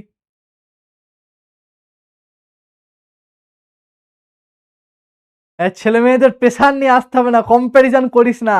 কম্প্যারিজন করা ছেলেদের, ছেলেদের চাপ প্রচুর বেশি, সবাই জানি আমরা। আজকে মেয়েদের কথা বলতে এসেছি, মেয়েদের সম্পর্কে যে কথাবার্তাগুলো বলা হচ্ছে, নারী শিক্ষার ক্ষেত্রে প্রবলেম। ভাই ছেলেদের চাপ ছেলেরাই জানে যে কি চাপ, ঠিক আছে? তো সেই বিষয়ে তো ডিসকাস করার কোনো দরকার নেই, সবাই জানে, এখানে সবাই ছেলে আছে, সবাই জানে যে ছেলেদের চাপ ছেলেরাই বোঝে। কিন্তু মেয়েদের যে সমস্যা, এগুলো কিন্তু খুব ইম্পর্টেন্ট। পার্টিকুলারলি সামাজিক দিক থেকে তাদেরকে যে পিছিয়ে রাখার টেন্ডেন্সি বা যে মেন্টালিটি, এগুলো থেকে আমাদেরকে ওভারকাম করতে হবে। তো সবাই 21st সেঞ্চুরির ছেলে মেয়ে, তোদের সবারই এই জিনিসগুলো অলরেডি হওয়া উচিত, যেখানে ছেলে মেয়ে বলে কিছু হয় না, both are equal, right? Home science, Debraj, good, perfect. গার্হস্থ্য বিজ্ঞান বলতে হচ্ছে কি? হোম সায়েন্স, এটার কথাই বলা হয়েছে, যেখানে হোম সায়েন্সের কথা বলা হয়েছে, গার্হস্থ্য বিজ্ঞান। ওকে,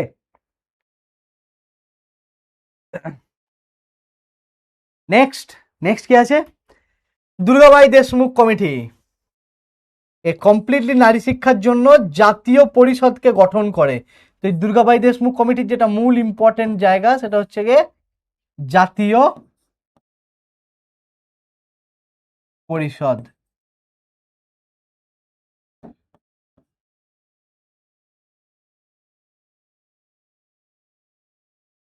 জাতীয় পরিষদকে গঠন করে, সেটা হচ্ছে সাধারণত দুর্গাবাই দেশমুখ কমিটির ক্ষেত্রেই হয়ে থাকে, বা ওই কমিটির সুপারিশের আন্ডারেতেই এই ধরনের কমিটিগুলো গঠন করা হয়, অর্থাৎ জাতীয় পরিষদ। একই রকম ভাবে হংস মেহতা কমিটি ছিল। এ প্রাথমিক স্তরেতে সহশিক্ষা স্কুলের মাতা নিয়োগের কথা বলে। সহশিক্ষা বলতে প্রাথমিক স্তরেতে, অর্থাৎ যেটা প্রাইমারি সেকশন, প্রাইমারি সেকশনেতেও কিন্তু পার্টিকুলারলি কোয়েড এডুকেশন বা সহশিক্ষা, সেই কথাই এখানে বলা হয়েছে। এখানে যেমন রাধাকৃষ্ণ কমিশনের ক্ষেত্রে সেটা উচ্চশিক্ষার ক্ষেত্রে সচরাচর হয়ে যায়, যে যেখানেতে কোয়েড এডুকেশন বলতে সেটা সাধারণত সিনিয়র ক্লাসের ক্ষেত্রে হয়ে থাকে। একই রকম ভাবে এই যে জায়গাটা হংস মেহতা কমিটির ক্ষেত্রে, সেটা কি হয়েছে?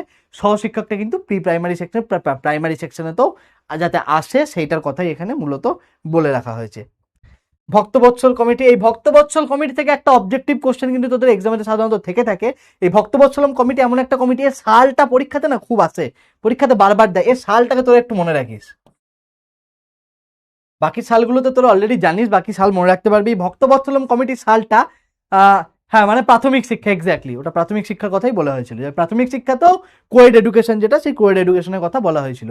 আচ্ছা, এই ভক্তবৎসলম কমিটির সালটা মনে রেখেছি, এই সালটা খুব ইম্পর্টেন্ট, এটা এক্সামে দেয়, খুব দেয় ভক্তবৎসলম কমিটি থেকে। আর এই দুর্গাবাই দেশমুখ কমিটি যেটা রয়েছে, দুর্গাবাই দেশমুখ কমিটিও দেয়, কারণ দেখ এক্সামিনাররাও জানে যে তোরা কোঠারি কমিশন, মুদালিয়ার কমিশন দিলে ইজিলি লিখে দিবি, ওই সালগুলো সবাই জানিস। তো তারাও একটুখানি ঘুরিয়ে কোশ্চেনটা করে, জানে যে কোঠারি, মুদালিয়ার এগুলো দেওয়া মানে, রাধাকৃষ্ণন কমিশন এগুলো দেওয়া মানে ও সবাই জানবে, ওগুলো সবাই পড়বে, ওই নোট পড়ে চলে এলো, নোটে সাল লেখা আছে লিখে দিল, তারাও জানে। ওই জন্য দেয় না, একটুখানি ঘুরি পেঁচিয়ে দেয়। তো ঘুরি পেঁচিয়ে দেওয়ার মধ্যে পার্টিকুলারলি কোনটা দেয়? দুর্গাবাই দেশমুখ কমিটি দেয়, আর এই ভক্তবৎসলম কমিটি দেয়। তো এই দুটো থেকেই কোশ্চেন সচরাচর দিয়ে থাকে। যদি সালটা আসে, তো সাল সাধারণত এই ভক্তবৎসলম অথবা দুর্গাবাই দেশমুখ, এদের মধ্যে থেকে একটা করে দেয়, আর বাকিগুলো দিলে তোরা অলরেডি পারবিও। আচ্ছা, তো ভক্তবৎসলম কমিটির যেটা মূল ছিল, সেটা হচ্ছে গিয়ে জনসচেতনতা বৃদ্ধি এবং পৃথক বিদ্যালয় স্থাপন। জনসচেতনতা বৃদ্ধি বলতে এখানে সেইটাই বলা হয়েছিল, যে সামাজিক দিক থেকে জনসচেতনতাকে বৃদ্ধি করা, অর্থাৎ নারী শিক্ষার ক্ষেত্রে যাতে যে অগ্রগতির পথে এগিয়ে নিয়ে যাওয়া, সেই জায়গাটাকে বলা হয়েছে, যে নারী শিক্ষাকেও যেন সমানভাবে বা সম অধিকার দেওয়া হয়, যেটা পুরুষতান্ত্রিক শিক্ষার ক্ষেত্রেও যে অধিকারটা দেওয়া হয়েছে, নারীদের শিক্ষার ক্ষেত্রেও যেন সমান অধিকার থাকে। ওকে, এবং লাস্ট সর্বশেষ কোঠারি কমিশন, এ তো আছেই কোঠারি কমিশন। তো কোঠারি কমিশন কি ছিল? বিনামূল্যে পাঠ্যপুস্তক, অর্থাৎ কমপ্লিটলি ফ্রি অফ কস্টেতে বই খাতা যা যা রয়েছে সেগুলোকে ডিস্ট্রিবিউশন করা। তো পাঠ্যপুস্তক যা যা রয়েছে সেগুলো কমপ্লিটলি ফ্রি অফ কস্টে দেওয়া। নেক্সট যেটা রয়েছে সেটা কি? বৃত্তীয় নারী শিক্ষার সার্বিক প্রসার। বৃত্তি মানে একটা এক্সামের পরে তাদেরকে যে সার্টেন একটা অ্যামাউন্ট দেওয়া হয়, যে বৃত্তি মানে অ্যাচিভমেন্ট আমরা বলতে পারি, যে অ্যাচিভমেন্টের জন্য তাদেরকে একটা সামান্য কিছু অ্যামাউন্ট দেওয়া হলো, যে একটা জায়গাতে অ্যাচিভ করেছে তো সেই অ্যাচিভমেন্ট সে গ্রহণ করলো, সেই অ্যাচিভমেন্টের জন্য তাদেরকে একটা অ্যামাউন্ট দেওয়া হলো। এই তো পার্টিকুলারলি এই জায়গাটার ফোকাসই এখানে করে রাখা হয়েছে, এবং তার সঙ্গে সঙ্গে বিনামূল্যে পাঠ্যপুস্তক, এটা তো বলেছি। অর্থাৎ নারী শিক্ষার দিক থেকে বলতে গেলে কোঠারি কমিশনের যাবতীয় যখন আমরা সুপারিশগুলোকে দেখি তখন সেগুলো সাধারণত সার্বিক দিকের উপরেই বিকাশ করে করে হয়ে থাকে, কোনো পার্টিকুলার একটা জায়গার উপরেতে ফোকাস থাকে না। তো এখানের ক্ষেত্রেও ব্যাপারটা সেই একই রকমই, যে একটা সার্বিক দিকভাবে উন্নতির যেটা, সেটার কথা এখানে কোঠারি কমিশনে তো বলে রাখা হয়েছে। তো তারই মধ্যে মূল যে দুটো রয়েছে সেটা হচ্ছে গিয়ে বিনামূল্যে পাঠ্যপুস্তক এবং বৃত্তিমূলক, অর্থাৎ বিভিন্ন রকমের যে স্কলারশিপ প্রোগ্রাম সেগুলো হয়ে থাকে। জাস্ট এই দুটো পয়েন্ট একটু মনে রাখিস। তবে এখান থেকে সচরাচর যেটা থাকে সেটা হচ্ছে কি, তোদের সালগুলো লিখতে দেয়, এই জায়গা থেকে সাল থেকেই সাধারণত কোশ্চেন থাকে। ওকে, একবার ঝটঝট করে আমরা দেখে নিই যে কোন কোন সালগুলোর জিনিসটা দেখলাম, বা নারী শিক্ষার ক্ষেত্রে নারী শিক্ষার মধ্যে কি কি কমিশন রয়েছে, বা কোন কোন কমিশন নারী শিক্ষার ব্যাপারটাকে নিয়ে হস্তক্ষেপ করেছে সেটা দেখে নিই। সবার প্রথম যেটা সেটা হচ্ছে রাধাকৃষ্ণন কমিশন। রাধাকৃষ্ণন কমিশনের পরেই যেটা করেছে সেটা হচ্ছে মুদালিয়ার কমিশন। মুদালিয়ার কমিশনের পরে যেটাই করেছে সেটা হচ্ছে দুর্গাবাই দেশমুখ কমিটি। দুর্গাবাই দেশমুখ কমিটির পরে যেটা সেটা হচ্ছে হংস মেহতা কমিটি।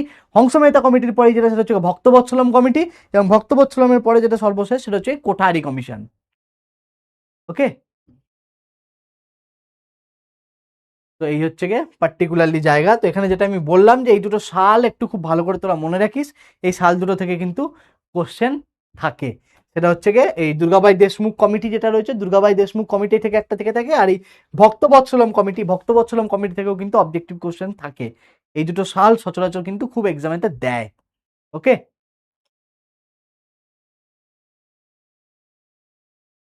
হ্যাঁ, বৃত্তি পরীক্ষা যেটা হয় সেটা একটা স্কলারশিপই বটে। ওকে, বৃত্তি পরীক্ষা যেটা ক্লাস ফোরেতে সাধারণত হয়। আমাদের মনে আছে আমরা যখন ক্লাস ফোরে পড়তাম সেই সময় তো আমাদেরও সেই বৃত্তি পরীক্ষা দিতে যেতাম।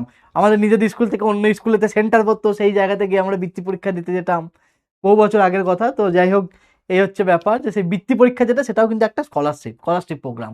ওকে, নেক্সট চলে এসো সাংবিধানিক প্রতিশ্রুতি আর বাস্তব চিত্র। যে সংবিধান কি কি বলেছে, সাংবিধানিক কি কি প্রতিশ্রুতি দেওয়া হয়েছে, এবং বাস্তব যে চিত্র।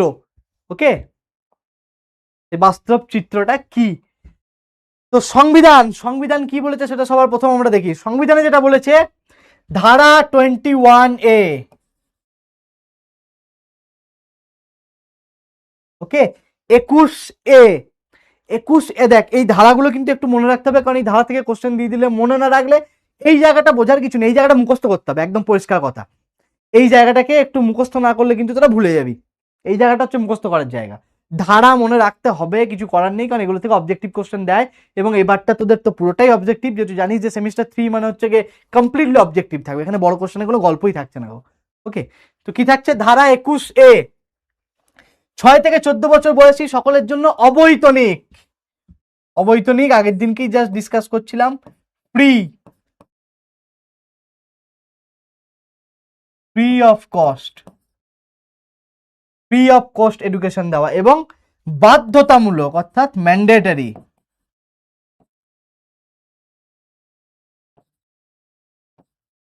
ওকে, তো এক হচ্ছে কি ফ্রি অফ কস্ট, আর 2 নম্বর ম্যান্ডেটরি অর্থাৎ বাধ্যতামূলক এবং কমপ্লিটলি ফ্রি।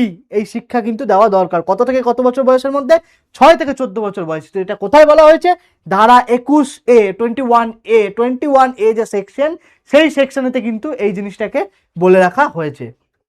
এটা সরকারি তরফ থেকে যে সংবিধান, সেই সংবিধানের যে প্রতিশ্রুতি, সেই সংবিধানের প্রতিশ্রুতি মিলে কিন্তু এই জিনিসটাকে করে রাখা হয়েছে। একই রকম ভাবে ধারা 15 ও 46, ধারা 15 এবং 46। তো এখানেতে কি হয়েছে, এখানেতে বৈষম্য দূরীকরণের কথা বলে রাখা হয়েছে। ওকে, এবং অর্থনৈতিক যে উন্নয়ন বা আর্থিক দিক থেকে যে সাহায্য, সেই জায়গাটার কথাও কিন্তু বলে রাখা হয়েছে। অর্থাৎ ধারা 15 এবং ধারা 46, এই দুটো ধারা খুব গুরুত্বপূর্ণ ধারা। একই রকম ভাবে যেটা রয়েছে 21A ছাড়াও যে ধারা রয়েছে সেটা হচ্ছে 15 এবং 46। তো 15 এবং 46 নম্বর ধারাতেও কিন্তু বৈষম্য দূরীকরণ, দুর্বল শ্রেণী, শিক্ষাগত অর্থনৈতিক উন্নয়ন, এই যাবতীয় কথাগুলো সম্পর্কে কিন্তু বলে রাখা হয়েছে। ওকে, তো সাংবিধানিক প্রতিশ্রুতির মধ্যে আচ্ছা আরো কিছু ধারা আছে, এর বাইরেও আরো কিছু ধারা আছে, সেটাকে আমরা এর পরের স্লাইডেতে গিয়ে যাবো যখন, তখন আমরা দেখবো এর বাইরেও আছে। এই দুটো কিন্তু খুব ইম্পর্টেন্ট, ওই জন্য আমরা এটাকে হাইলাইট করেছি। এর পরের যে ধারাগুলো আছে সেটাকে সম্পর্কেও আমরা আসবো, ডিসকাস করবো, কিন্তু এই দুটো খুব ইম্পর্টেন্ট দুটো ধারা, এই দুটোকে মনে রাখতেই হবে, এই দুটো ভুললে চলবে না, এখান থেকে এক্সামে থাকবে, কিন্তু এই দুটো মনে রাখতে হবে। নেক্সট যেটা দেখবো সেটা হচ্ছে বাস্তব চিত্র কি। বাস্তব চিত্র এটাই যে, বলতে খারাপ লাগলো, এটাই হচ্ছে বাস্তব চিত্র যে এখনো পর্যন্ত সরকারি তরফ থেকে এই সুবিধা থাকা সত্ত্বেও মহিলা সাক্ষরতার হার অনেকটা নিচে। এটাই হচ্ছে বাস্তব চিত্র, যে সংবিধানের দিক থেকে এই যে বেনিফিট, এই বেনিফিট অলরেডি রয়েছে, এই বেনিফিট থাকার সত্ত্বেও কিন্তু এখনো পর্যন্ত এই হচ্ছে গিয়ে সাক্ষরতার হার এখনো পর্যন্ত। অর্থাৎ পুরুষের ক্ষেত্রে আমরা যদি দেখি 82%, এবং একই রকম ভাবে আমরা যদি মহিলাদের ক্ষেত্রে দেখি এটা হচ্ছে গিয়ে 65%। তো এতটা যে ভারসাম্য, এটা কিন্তু এখনো পর্যন্ত হয়ে রয়েছে। ওকে, তো এই হচ্ছে গিয়ে ব্যাপার, যে সংবিধানের দিক থেকে এত সুযোগ সুবিধা, এত কিছু, তার ফলেও কিন্তু যে চেঞ্জ হয়েছে তা নয়, তার ফলেও কিন্তু এখনো পর্যন্ত পুরুষ সাক্ষরতার হারে বেশ কিছুটা এগিয়ে, অনেকটা এগিয়ে। তো পার্টিকুলারলি মূল কারণ হচ্ছে সামাজিক কারণই, কারণ সামাজিক কারণের জন্যই দেখো যেটা ব্যাপার সেটা হচ্ছে সংবিধান তো প্রতিশ্রুতি দেবে, সংবিধানের প্রতিশ্রুতিগুলোকে তো মানতে হবে। তো সংবিধানের প্রতিশ্রুতি যদি না মানা হয় সঠিকভাবে, তাহলে কি হবে, এবং তার জন্য কে মূল দোষী?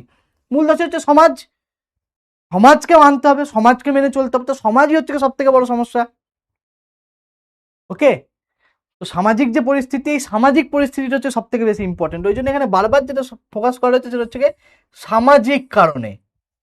এই সামাজিক কারণের জন্য আজও কিন্তু এখনো পর্যন্ত এই পর্যায়ে দাঁড়িয়ে। হ্যাঁ, তবে হোপফুলি আমরা বলতে পারি যে জিনিসটা সেটা হচ্ছে গিয়ে মহিলার যে সাক্ষরতার হার এখানে আমরা দেখতে পাচ্ছি, এটা আরো অনেক নিচে ছিল, বর্তমান সমাজে ধীরে ধীরে কিন্তু এটা অগ্রগতির পথে এগিয়ে যাচ্ছে। এর আগের যে সেন্সাস ছিল কিন্তু এটা আরো অনেক নিচে ছিল, বর্তমান যুগে কিন্তু ধীরে ধীরে এটা ইমপ্রুভ করছে, এবং এটা খুবই একটি ভালো বিষয়। It's a good thing that is completely continuously improving. কিন্তু এই সিচুয়েশনই চলছে। তো এটা যে সেন্সাসটা এখানে দেওয়া হয়েছে, এটা কিন্তু বর্তমানের কথা ভেবেই, ঠিক আছে। তো এটা কিন্তু খুব পুরনো সেন্সাসের কথা এখানে তুলে ধরা নেই, তো এটা পুরনো কথা যে খুব যে তা নয়। হ্যাঁ, এর আগে যে সিচুয়েশন সেটা আরো খারাপ ছিল, কিন্তু বর্তমান যুগে কিন্তু এটা অনেকটা ইমপ্রুভ হয়েছে, বর্তমান যুগে এটা অনেকটা ইমপ্রুভ হয়ে গেছে। তো যাই হোক, এটা খুব ভালো একটা বিষয় যে ধীরে ধীরে এটা ইমপ্রুভমেন্ট হচ্ছে, এবং কন্টিনিউয়াসলি যে ইনক্রিজ হচ্ছে মহিলাদের শিক্ষার হারটা, এটা অগ্রগতির পথেই ধীরে ধীরে যাচ্ছে। চলো নেক্সট, সাংবিধানিক প্রতিশ্রুতি আমরা দেখলাম, সাংবিধানিক প্রতিশ্রুতির সঙ্গে সঙ্গে কি রিয়ালিটি বা কোনটা বাস্তব সেটাও আমরা দেখলাম। তো এরপর আমরা আরো দেখবো যে আরো কি কি সংবিধানের প্রতিশ্রুতি রয়েছে, ইন ডিটেলস আমরা একটুখানি জানবো সেগুলো। তো সাংবিধানিক প্রতিশ্রুতি জানার আগে এবারে আমরা চলে আসি পশ্চাৎপদ শিক্ষা। পশ্চাৎপদ শিক্ষাটা কোনটা? পশ্চাৎপদ মানে, পশ্চাৎপদ বলতে ব্যাকওয়ার্ড ক্লাসের শিক্ষা, যেটা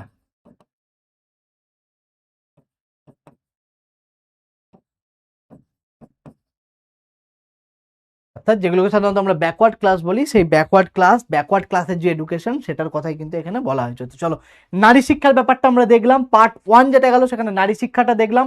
নারী শিক্ষায় কি কি সমস্যাগুলো আমরা সম্পর্কে জানলাম। সমস্যা ছাড়াও যেটা আমরা জানলাম সেটা হচ্ছে সাংবিধানিক দিক থেকে কিরকম ভাবে তাদেরকে হেল্প করা হয়েছে, সেই জায়গাগুলোকে আমরা জানলাম।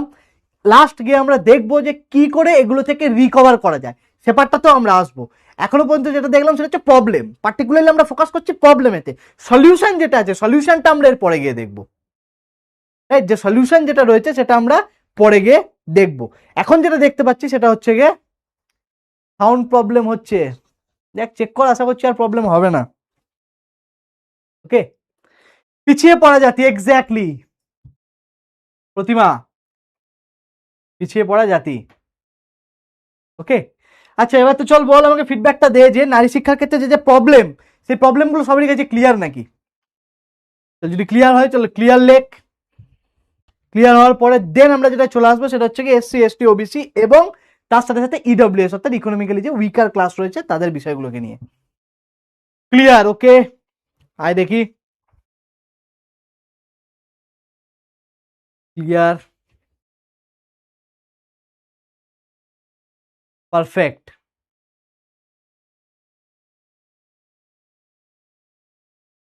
ওকে, গুড। চলো, লাস্ট মিরাজের কমেন্ট পেলাম, ক্লিয়ার, পারফেক্ট। চলো এবার আমরা নেক্সট চলে আসি অনগ্রসর শ্রেণী বা ব্যাকওয়ার্ড ক্লাসের যে শিক্ষা, ব্যাকওয়ার্ড ক্লাসের এডুকেশনের মধ্যে আমরা চলে আসি। সবার প্রথম ব্যাকওয়ার্ড ক্লাস, ব্যাকওয়ার্ড ক্লাস বলতে কোন পার্টটাকে বোঝানো হয়েছে? একদম একদম সুবীর, মাঝে মধ্যে একটু সরে যাবো অবশ্যই, তাহলে তোদের লিখতে একটু প্রবলেম হচ্ছে, আই আন্ডারস্ট্যান্ড, রাইট, ক্লিয়ার। বাকি পিডিএফ তো তোরা পেয়ে যাবি, তাতে প্রবলেম নেই। তবে তোরা যে নোটগুলো করছিস কন্টিনিউ করতে থাক, শর্ট নোট নে, জাস্ট আমাকে বলবি, আমি একটু সাইডে হয়ে যাব, অসুবিধা হবে না। আচ্ছা, পশ্চাৎপদ শ্রেণীর যে সাংবিধানিক পরিচিতি সেটা কি? ফার্স্ট, তপশিলি জাতি, তপশিলি উপজাতি এবং অনগ্রসর শ্রেণী। তো এবারে এই যে আমি হট করে বলে দিলাম এসসি, এসটি, ওবিসি, তপশিলি জাতি, তপশিলি উপজাতি, এই যে জায়গাটা, কেন তপশিলি উপজাতি কিভাবে হলো, তপশিলি জাতি বা কিভাবে হলো, এই যে জায়গাটা, সেই জায়গাটাতে এবারে আয়। দেখ, খুব ভালো করে এখানটাতে ফোকাস কর। সংবিধানেতে এই যে ধারাটি এখানে লেখা রয়েছে 381 বা 381 যে ধারা, এই ধারার যারা তালিকাভুক্ত তারাই হচ্ছে গিয়ে এসসি। বুঝতে পারা গেছে? খুব ইম্পর্টেন্ট একটা জায়গা, দারুণ ইম্পর্টেন্ট একটা পয়েন্ট, এই যে পয়েন্টটা রয়েছে যেটা এসসি, এই যে এসসি, এসসিটা কারা, কাদেরকে আমরা পার্টিকুলারলি বলতে পারবো যে হ্যাঁ এইটা হচ্ছে কি এসসি? সেই এসসিটা বলতে গেলে মূল যেটা জায়গা সেটা হচ্ছে কি এই জায়গাটা, যারা সংবিধানের 381, 381 যে ধারার মধ্যে যারা রয়েছে, যারা পড়ে, তারাই হচ্ছে কি এসসি। হ্যাঁ, জাতি আর উপজাতির মধ্যে ডিফারেন্টটা কি কি? জাতি বলতে সাধারণত যারা সাধারণত এখানকারই, উপজাতি বলতে যারা প্রাচীন, যারা প্রাচীন হয়ে আসছে তারা হচ্ছে সাধারণত উপজাতি, যারা প্রপার শিক্ষার আন্ডারে আসতে পারেনি কিন্তু যারা প্রাচীন বসবাসকারী। বোঝা গেছে? তো দেখ, এসসি এই 381 নম্বর ধারার যারা অন্তর্ভুক্ত তারাই হচ্ছে এসসি। একই রকম ভাবে, আরে আরে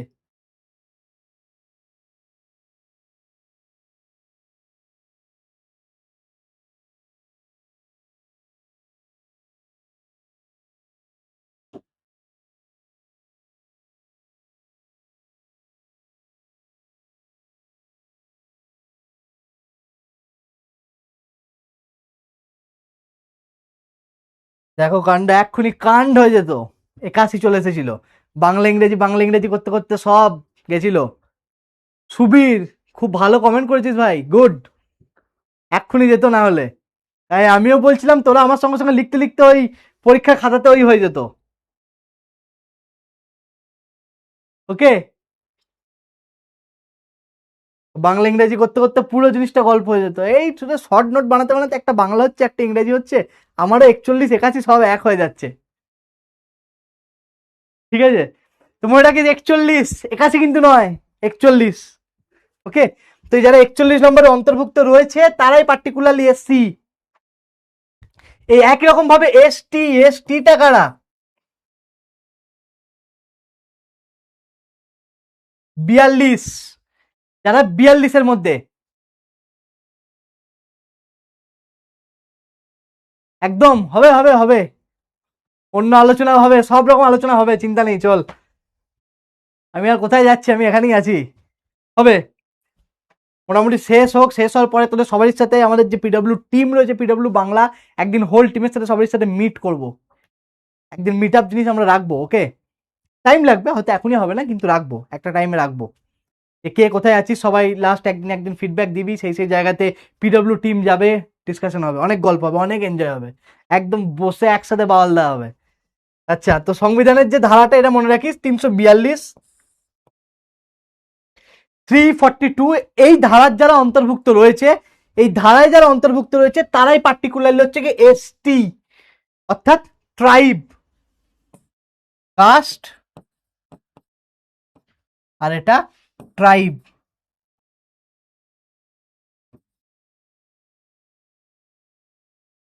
ওকে, তো একটা 341, একটা 342, তো যদি কেউ এই 341 এর মধ্যে থেকে থাকে তারা হচ্ছে গিয়ে এসসি অর্থাৎ তপশিলি জাতি, একই রকম ভাবে যদি কেউ 342 মধ্যে থেকে থাকে তারা হচ্ছে তপশিলি উপজাতি, অর্থাৎ তারা হচ্ছে ট্রাইব, তপশিলি উপজাতি।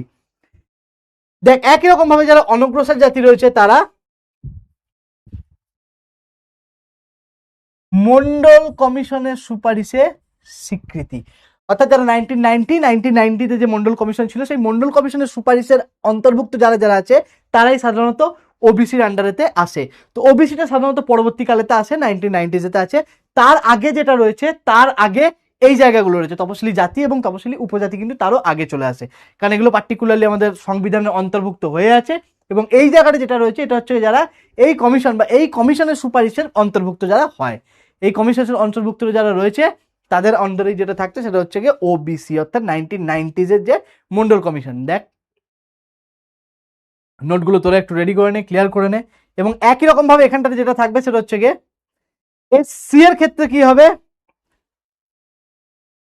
যারা সামাজিক বৈষম্যের শিকার, ওকে, যারা সামাজিক বৈষম্যের শিকার, এসসি সামাজিক বৈষম্যের শিকার। একই রকম ভাবে যদি এসটিতে আমি যাই, এসটির ক্ষেত্রে কি হবে, এসটির ক্ষেত্রে ভৌগোলিক দিক থেকে যারা বিচ্ছিন্ন। এই ছোট ছোট পয়েন্টগুলোকে মনে রাখবি, এই ছোট ছোট পয়েন্টগুলো মনে রাখলে কিন্তু অনেকটা ইজি হয়ে যাবে। এক, যারা সামাজিক বৈষম্য, এসসি মানে যারা কাস্ট রয়েছে এখানে হচ্ছে সামাজিক বৈষম্য, সামাজিক বৈষম্যের দিক থেকে সমস্যা। একই রকম ভাবে যারা এসটি রয়েছে, এসটির ক্ষেত্রে ভৌগোলিক দিক থেকে যারা পিছিয়ে পড়েছে, ভৌগোলিক দিক থেকে যারা পিছিয়ে, ওকে। ঠিক একই রকম ভাবে অনগ্রসর শ্রেণী বা ওবিসির ক্ষেত্রে যেটা রয়েছে তারা হচ্ছে গিয়ে সামাজিক দিক এবং শিক্ষাগত দিক থেকে দুটো থেকেই পিছিয়ে রয়েছে। এবং তারা সামাজিক দিক শিক্ষাগত দিক থেকে পিছিয়ে থাকা সত্ত্বেও তারা কিন্তু এসসি বা এসটির আন্ডারেতে পড়ছে না। কেন? কেন কি তারা জাতির মধ্যে কিংবা উপজাতির মধ্যে পড়ছে না। ওকে, জাতি উপজাতির মধ্যে যদি কেউ না পড়ে তখন তাদের সেই জায়গাটা চলে আসে ওবিসি, অর্থাৎ ওদেরকে হেল্প করবার জন্য পার্টিকুলারলি মন্ডল কমিশন গঠন হয় এবং তার যে সুপারিশ সেই সুপারিশের অন্তর্ভুক্ততেই এই ওবিসিকে স্বীকৃতি দেওয়া হয় এবং এটা 90s হয়। তো জাস্ট এই ছোট ছোট ভাবে পয়েন্টগুলোকে মনে রাখবি। দেখ আমি একবার পুরোটাকে আরেকবার ঝট করে রিভিশন করে নিই। তপশিলি জাতি বা এসসি, এসসি তাহলে কাদেরকে বলা হচ্ছে, এসসি বলতে তাদেরকেই বোঝানো হচ্ছে যারা 341 ধারার মধ্যে অন্তর্ভুক্ত, 341 এর মধ্যে যারা রয়েছে তারা হচ্ছে এসসি। একই রকম ভাবে এসটি কাদেরকে বলা হচ্ছে, তারা 342 তে যারা রয়েছে তারা হচ্ছে কি এসটি। ঠিক একই রকম ভাবে ওবিসি কারা রয়েছে, 1990 যারা মন্ডল কমিশনের সুপারিশিত রয়েছে তারা হচ্ছে কি পার্টিকুলারলি ওবিসি, অর্থাৎ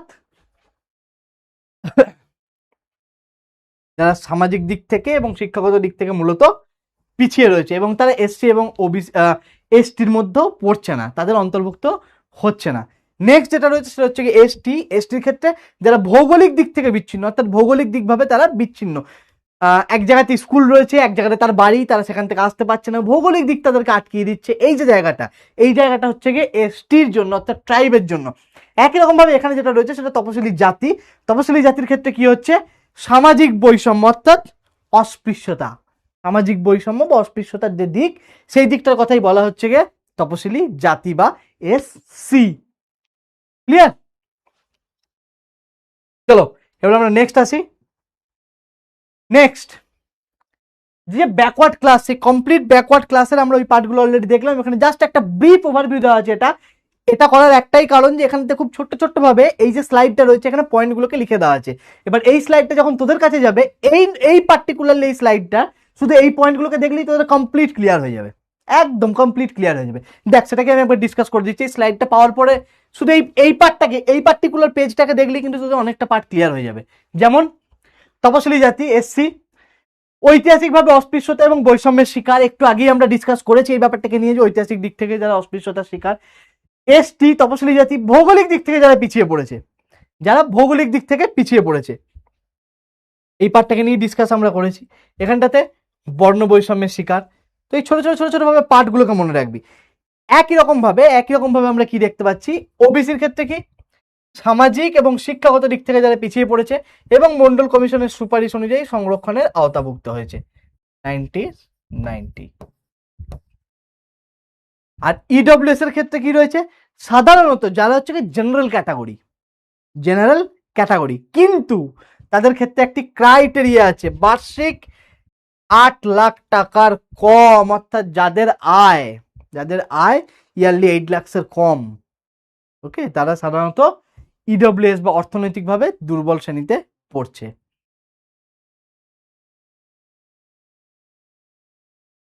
এবং যে আয়ের কথা এখানে বলা হয়েছে এটা কিন্তু ইন্ডিভিজুয়াল আয়ের কথা এখানে বলা হয়নি, এখানে যে একটা পার্সনের আয় বা ইন্ডিভিজুয়াল আয় সেটার কথা এখানে বলা হয়নি, এটা হচ্ছে পারিবারিক আয়, অর্থাৎ তার যে হোল ফ্যামিলির যে আয় সেটার কথা এখানটাতে বলে রাখা হয়েছে। এটা কিন্তু কখনোই ইন্ডিভিজুয়াল বা মাথাপিছু আয়ের কথা বলা হয়নি। একটা পরিবার, সেই পরিবারতে যদি 4 জন থাকে, ওকে, একটা হচ্ছে ধরো বাড়ির বাবা রয়েছে, বাড়ির মা রয়েছে, এক ভাই এক বোন রয়েছে, এরকম যে পরিবার, সেই গোটা পরিবারের যে আয়, সেই পরিবারের আয় যদি 5 থেকে 8 লাখ টাকার কমেতে হয়ে যায়, তখন পার্টিকুলারলি বলে রাখা হচ্ছে এটা ইডব্লিউএস বা যারা অর্থনৈতিকভাবে দুর্বল। এবং ইকোনমিক্যালি উইকার যে সেকশন, তাদের জন্য সরকারের তরফ থেকে অনেক সাহায্যের কথা বলা হয়েছে। আমরা এখন প্রবলেম নিয়ে ডিসকাশন করছি, যখন আমরা সলিউশনের পার্টটাতে আসবো তখন এই জায়গাগুলো সলিউশন সম্পর্কে কিন্তু আমরা কমপ্লিটলি দেখবো, আমরা জানবো যে কোনটার কি সলিউশন রয়েছে। ওকে, তো এই স্লাইডটা দেখলে কিন্তু অনেকটা কাজ ক্লিয়ার হয়ে যাবে, খুব গুরুত্বপূর্ণ একটা স্লাইড, ওই জন্যই এটা আমার বানানো। চলো নেক্সট আমরা যাই। স্ক্রিনশট নেওয়ার কোনো দরকার নেই, স্লাইডটা তো অলরেডি পেয়ে যাবে তোমরা, চিন্তার কোনো কারণ নেই। চলো নেক্সট যাই। ওকে, একই রকম ভাবে যে প্রবলেমগুলো ছিল ভৌগোলিক ও ভাষাগতর মধ্যে কি কি রয়েছে, যে এক্সাম্পলগুলো আমি দিচ্ছিলাম, কি দুর্গম পাহাড়ি বা বনাঞ্চলেতে বিদ্যালয়ের চরম অভাব, তো এটা হচ্ছে 1 নম্বর পয়েন্ট। অর্থাৎ এসটির ক্ষেত্রে কি হয়, ভৌগোলিক দিক আমরা অলরেডি ডিসকাস করেছি, সেখানে কি যাদের দুর্গম পাহাড়ি এলাকাতে বাড়ি বা বিভিন্ন রকম যে বনাঞ্চল এলাকা রয়েছে সেই বনাঞ্চল এলাকাতে বাড়ি, সেই জায়গাটাতে বিদ্যালয় নেই, বিদ্যালয়ের অভাব, তো এই যে জায়গাটা এটা একটা প্রবলেম। নেক্সট যেটা রয়েছে সেটা হচ্ছে মাতৃভাষার সমস্যা, দারুণ গুরুত্বপূর্ণ একটা জিনিস। যেমন শিক্ষার ক্ষেত্রে বলে দেওয়াই আছে যে যেটা বেসিক এডুকেশন, সেই বেসিক এডুকেশনটা জুনিয়র সেকশনটাতে তার মাতৃভাষায় হতে হবে, মাতৃভাষায় শিক্ষা। যেমন এখানে আমরা পিডব্লিউতে পড়ছি, পিডব্লিউ বাংলায় পড়ছি, পিডব্লিউ বাংলা, তো বাংলা আমাদের মাতৃভাষা। তো একই রকম ভাবে এখানে কি হচ্ছে, এখানেতে যেমন যারা যারা এই কমিউনিটির আন্ডারেতে পড়ে যাচ্ছে, যেমন কোল, ভিল, সাঁওতালি, যাদের বিভিন্ন রকমের এই যে ভাষাগুলো, তো এই ভাষাগুলো বিদ্যালয়ের পাঠ্যপুস্তকের মধ্যে থাকছে না। তো এটা হচ্ছে সব থেকে বড় একটা সমস্যা, কারণ এই যে ভাষা, এই যে আঞ্চলিক ভাষাগুলো রয়েছে, যেমন সাঁওতালি রয়েছে, কোল রয়েছে, বিভিন্ন এই যে ভাষা, এগুলো বিদ্যালয়ের পাঠ্যপুস্তকের ভাষার মধ্যে আকাশ পাতাল পার্থক্য, যার ফলে কি হচ্ছে, যে শিশু শিক্ষা গ্রহণ করতে আসছে সে সেই ভাষাগুলো পাচ্ছেই না, তো তাকে সম্পূর্ণ একটা নতুন ভাষা দিতে হচ্ছে, তখন তার পক্ষে আর সেটাকে পড়া সম্ভব হয়ে উঠছে না। এটা হচ্ছে অন্যতম প্রবলেম। নেক্সট, সামাজিক বঞ্চনা, এটা কার ক্ষেত্রে, এসসিদের ক্ষেত্রে। দীর্ঘদিন অস্পৃশ্যতা এবং হীনমন্যতায় ভোগা, এই কথা একটু আগেই আমরা বললাম, রাইট, যে অস্পৃশ্যতা এবং হীনমন্যতা, যার ক্ষেত্রে কি হয়, আত্মবিশ্বাস, তার যে আত্মবিশ্বাস যে হ্যাঁ আমি পারবো, এই আত্মবিশ্বাসটাকে নষ্ট করে দেওয়া, প্রথমেই তার আত্মবিশ্বাসটা নষ্ট হয়ে যাচ্ছে। এবারে একটা মানুষের যদি প্রথমে আত্মবিশ্বাসটা নষ্ট হয়ে যায়, তাহলে সে আর করবে কি করে, তার সবকিছু চিন্তা ভাবনাটাই মাথা থেকে বেরিয়ে যাবে, কারণ তার আত্মবিশ্বাসটাই বন্ধ হয়ে যাচ্ছে। তো এই যে সমস্যা, এটা একটা অন্যতম খুব গুরুত্বপূর্ণ সমস্যা, যে আত্মবিশ্বাসটা তার ভেঙে যাচ্ছে কেন, কারণ অস্পৃশ্যতা এবং হীনমন্যতা। নেক্সট যেটা রয়েছে সেটা হচ্ছে শ্রেণীকক্ষে শিক্ষক সতীর্থদের বৈষম্যমূলক আচরণ, এই ব্যাপারটা নিয়েও আমি বলেছি অলরেডি। তাচ্ছিল্য বোধ, একজন রয়েছে তাকে প্রথমেই বলে দিল যে তুই ওটা পারবি, চল তুই ওটা পারবি না, এই যে মেন্টালিটি, এটা হচ্ছে একটা প্রবলেম।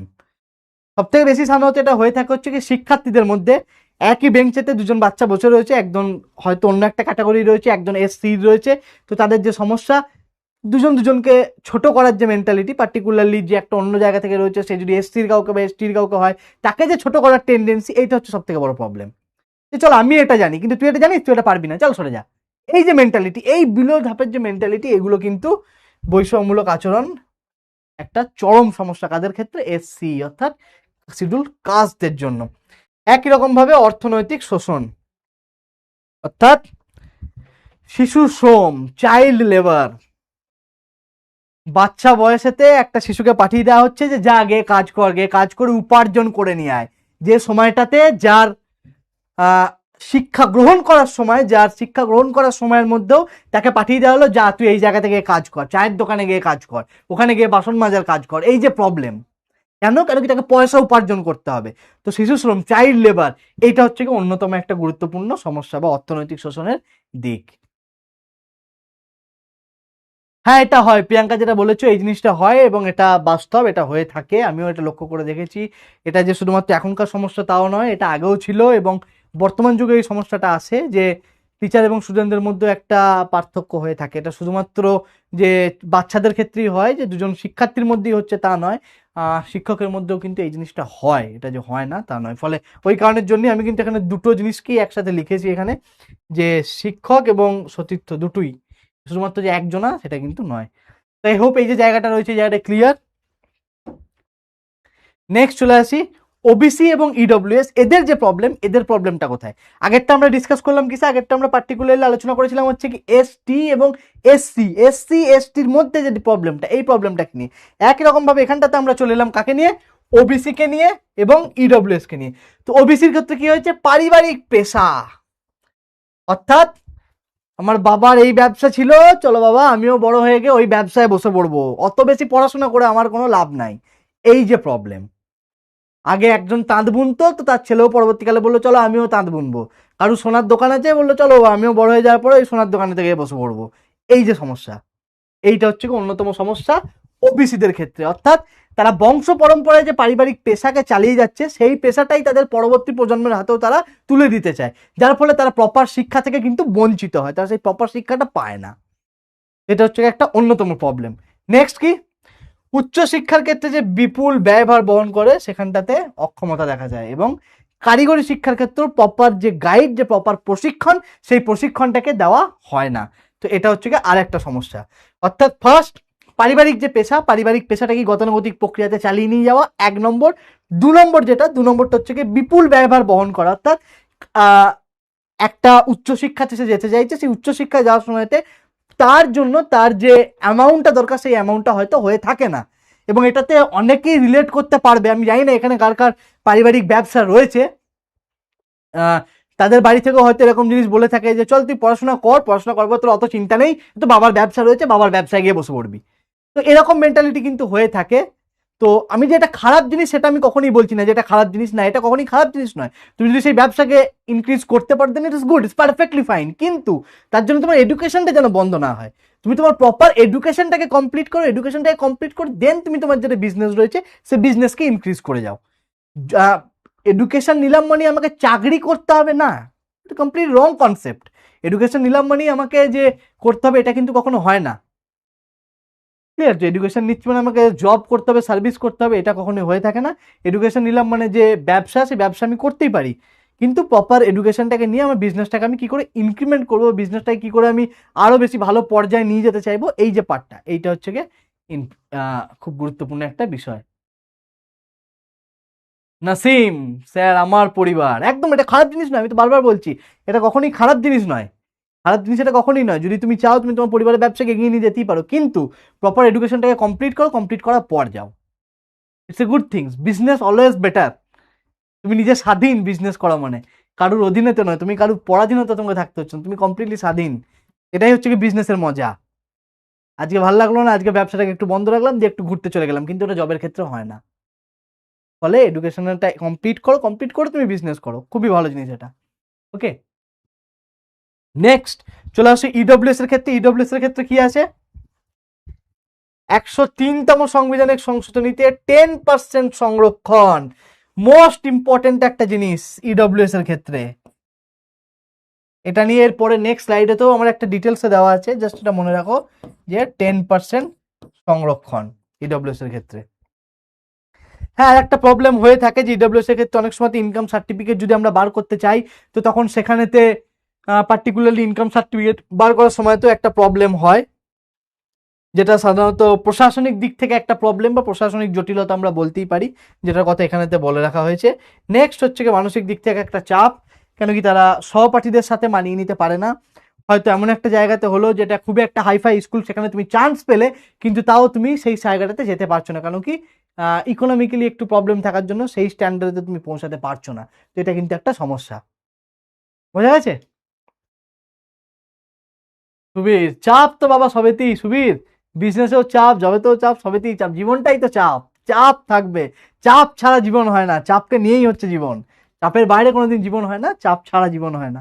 যাই করো না কোনো চাপ থাকবেই, এই তো শুরু হচ্ছে। প্রথমে বলবে যে মাধ্যমিক দাও, মাধ্যমিক ভালো করলে লাইফ সেটেল, অনেক হালকা হয়ে যাবে। তারপরে কি হবে, ও বাবা না না না মাধ্যমিক নয়, উচ্চ মাধ্যমিক দাও, উচ্চ মাধ্যমিকটা যদি ঠিকঠাক ভাবে হয়ে যায় তাহলে একদম লাইফ সেটেল। যেই উচ্চ মাধ্যমিকটা কমপ্লিট হবে না, সঙ্গে সঙ্গে বলবে যে উচ্চ মাধ্যমিক হলো তো বাবা, কলেজে যা, গ্রাজুয়েশনটা কমপ্লিট কর, তারপর তো আসল জায়গা। ও বাবা, আবার চাপ, আবার গ্রাজুয়েশনটা কমপ্লিট করলাম, গ্রাজুয়েশন যেই কমপ্লিট করো তখন হয়তো ভাবে গ্রাজুয়েশন হয়েছে, এখনো তো রিয়েল লাইফে আসিসনি, এবারে আয় রিয়েল লাইফেতে, মাস্টার ডিগ্রিটা কমপ্লিট হোক, তারপর তো খোঁজা হবে জব খোঁজা। যে তোমার দাদা কাকা রয়েছে তারাও দেখবে তখনও পর্যন্ত জব খুঁজছো, তাদের কম্পিটিটার কে না তুমি, তুমি আবার তাদের গিয়ে কম্পিটিশন দিচ্ছ। তো এটা রিয়ালিটি, কমপ্লিটলি রিয়ালিটি, রিয়ালিটির বাইরে আর কিছু হয় না। প্রথমে বলবে মাধ্যমিক দাও, তারপর বলবে উচ্চ মাধ্যমিক দাও, তারপর বলবে গ্রাজুয়েশন করো, ইটস কমপ্লিটলি রিয়ালিটি, এর বাইরে কিছু হয় না। ওকে চলো নেক্সট আমরা আসি। নেক্সট যেটা সেটা হচ্ছে গিয়ে পশ্চাৎপদ গোষ্ঠীর যেটা রয়েছে, সেখানে শিক্ষায় কি কি বাধা সম্পর্ক। অর্থাৎ এই জায়গাটাতে পার্টিকুলারলি আমাদের একটা ব্রিফ করে দেওয়া আছে, যে যে প্রবলেমগুলো এর আগে পর্যন্ত আমরা দেখলাম সেই প্রবলেমটারই একটা ব্রিফ। দেখ আলটিমেটলি ব্রিফ মানে কি, এই যে পয়েন্টটা লেখা আছে না, যদি মনে হয় যে কোনো কিছু মনে পড়ছে না, এই 4টে পয়েন্টের মধ্যে লাগিয়ে দিবি, একটা পয়েন্ট লেগে যাবে, অ্যান্সার কারেক্ট হবে, কাটতে পারবে না। এটা আমি বলছি ফাঁকিবাজি পলিসি, ঠিক আছে, এটা হচ্ছে ফাঁকিবাজি পলিসি। যদি মনে হয় যে কোনো পয়েন্টই মনে পড়ছে না, তখন টুক করে এর মধ্যে থেকে যে কোনো একটা পয়েন্টকে লাগিয়ে দেওয়া মানেই হয়ে যাবে। ওকে, প্রথম কি সামাজিক, সোশ্যাল, অর্থাৎ অস্পৃশ্যতা, জাতিভেদ প্রজা সমাজের মূল্যায়নের স্রোত থেকে যে বিচ্ছিন্নতা, অর্থাৎ সামাজিক দিক। নেক্সট অর্থনৈতিক দিক, অর্থাৎ ইকোনমিক্যালি, অর্থাৎ শিশুশ্রম রয়েছে, এখানে চরম দরিদ্রতা রয়েছে, এই যাবতীয় যে পার্ট এগুলো রয়েছে। নেক্সট যেটা রয়েছে সেটা হচ্ছে শিক্ষাগত দিক, হচ্ছে এডুকেশনাল। এখানে যেটা বেশিরভাগ জনের ক্ষেত্রেই হয়ে থাকে যে প্রথম প্রজন্মের শিক্ষার্থী। ওকে, মানে উপজাতিদের ক্ষেত্রে কি হয় এরকম, এসসি এসটিদের উপজাতিদের ক্ষেত্রে কি হয়, যারা ফার্স্ট লার্নার বা প্রথম প্রজন্মের যারা রয়েছে শিক্ষার্থী, মানে হয়তো তাদের আগের যে প্রজন্ম রয়েছে তার আগের প্রজন্ম পড়াশোনার সঙ্গে কোনো সম্পর্কই ছিল না, তাদের এখন যারা পড়াশোনা করছে এটাই হচ্ছে first generation learner. First generation লার্নারের ক্ষেত্রে কি হয়, তাদের ক্ষেত্রে শিক্ষার ক্ষেত্রে একটা সমস্যা হয়েই থাকে, কেন কি তারা কেউ পরিচিত নয় যে গতানুগতিক শিক্ষাটা সম্পর্কে। নেক্সট মনস্তাত্ত্বিক দিক, অর্থাৎ সাইকোলজিক্যাল দিক, যেটা অর্থাৎ হীনমন্যতা বোধ, আত্মবিশ্বাসের অভাব। তো প্রবলেমস এর মধ্যে এই জায়গাগুলোকে কিন্তু ইজিলি অ্যাড করে দেওয়া যেতে পারে।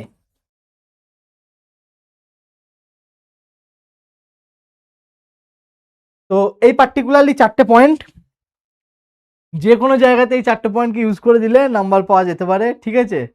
তো এটা হয়, যদি মনে হয় যে কোনো পয়েন্ট আমার মনে পড়ছে না, এই 4টে পয়েন্টের মধ্যে যে কোনো একটা পয়েন্টকে জাস্ট অ্যাড করে দিবি, হয়ে যাবে।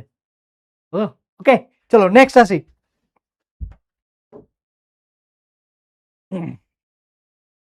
এবারে আমরা যেটা আসবো, এবার অন্তর্ভুক্তির পথে বাধা দূরীকরণ, অর্থাৎ যে যে প্রবলেমগুলোকে নিয়ে আমরা ডিসকাশন করলাম সেই প্রবলেমগুলোর যে সলিউশন, প্রবলেমগুলোর সলিউশনেতে এবারে আমরা আসবো। ফার্স্ট মনস্তাত্ত্বিক দিক, নেক্সট যেটা সেটা হচ্ছে পরিকাঠামোগত দিক, তারপর যেটা সেটা হচ্ছে পাঠ্যক্রম, এবং লাস্ট হচ্ছে গিয়ে শিক্ষক প্রশিক্ষণ। তো জাস্ট একবার ব্রিফলি আমরা বলে দিই। ওকে, আচ্ছা এডুকেশনাল দিকটা কোনটা বললি রে, এডুকেশনাল দিকটা আর একবার বোঝান, এর আগে স্লাইডেতে। আচ্ছা আচ্ছা, ফার্স্ট লার্নার যেটা আমি বলছিলাম, চলো ওটা একবার আমি রিভাইজ করে দিই। ফার্স্ট লার্নার বলতে অনেক সময় কি হয়, জাতি বা উপজাতি, অর্থাৎ এসসি বা এসটি যারা রয়েছে তাদের ক্ষেত্রে কি হয়, তারা হচ্ছে গিয়ে, অর্থাৎ এখন যারা পড়াশোনা করছে এরা হচ্ছে ফার্স্ট লার্নার, মানে এর আগের যে জেনারেশনটা ছিল সেই আগের জেনারেশনটা পড়াশোনার সঙ্গে তাদের কোনো সম্পর্কই ছিল না। তো এখন যেটা পড়ছে এরাই হচ্ছে ফার্স্ট লার্নার। তো এরা তো প্রসেসটা জানিই না যে কি হবে, তাদের যে আগের জেনারেশন রয়েছে তাদের কাছ থেকে কোনো হেল্প পাবে না, পাবে না, কোনো হেল্পই পাবে না। কেন? কিন্তু তাদের যে আগের জেনারেশন রয়েছে তাদের আগের জেনারেশন তো জানিই না যে কিভাবে পড়াশোনাটা চলে বা কিভাবে গতানুগতিক ওয়েতে সেটাকে চলতে হয়। বোঝা গেছে? তো যে ফার্স্ট লার্নার রয়েছে তাদের ক্ষেত্রে কিন্তু এই জায়গাটা একটা সব থেকে বড় সমস্যা। এটার কথা আমি জাস্ট বলছিলাম যে যারা ফার্স্ট লার্নার তাদের ক্ষেত্রে একটা সমস্যা, তার কারণ তাদের আগের যে প্রজন্ম তাদের আগের প্রজন্ম কিন্তু জানে না। ক্লিয়ার? চল ফিডব্যাক দে, ক্লিয়ার নাকি? ফার্স্ট লার্নারটা কোনটা? আচ্ছা, বাধা দূরীকরণের ক্ষেত্রে কি হবে? ইজি ইজি পয়েন্ট, জাস্ট পয়েন্টগুলোকে একটু করে মনে রাখতে হবে আমাদেরকে। যেমন মনস্তাত্ত্বিক দিক, অর্থাৎ সমাজ, শিক্ষক, অভিভাবক এদের পরিবর্তন করে ইতিবাচক দৃষ্টিভঙ্গি গঠন করা। আচ্ছা ক্লিয়ার বলছে, চলো গুড। ইতিবাচক দৃষ্টিভঙ্গি তৈরি করা, অর্থাৎ ইতিবাচক দৃষ্টিভঙ্গি অর্থাৎ পজিটিভ, এদেরকে নিয়ে আসতে হবে পজিটিভেতে।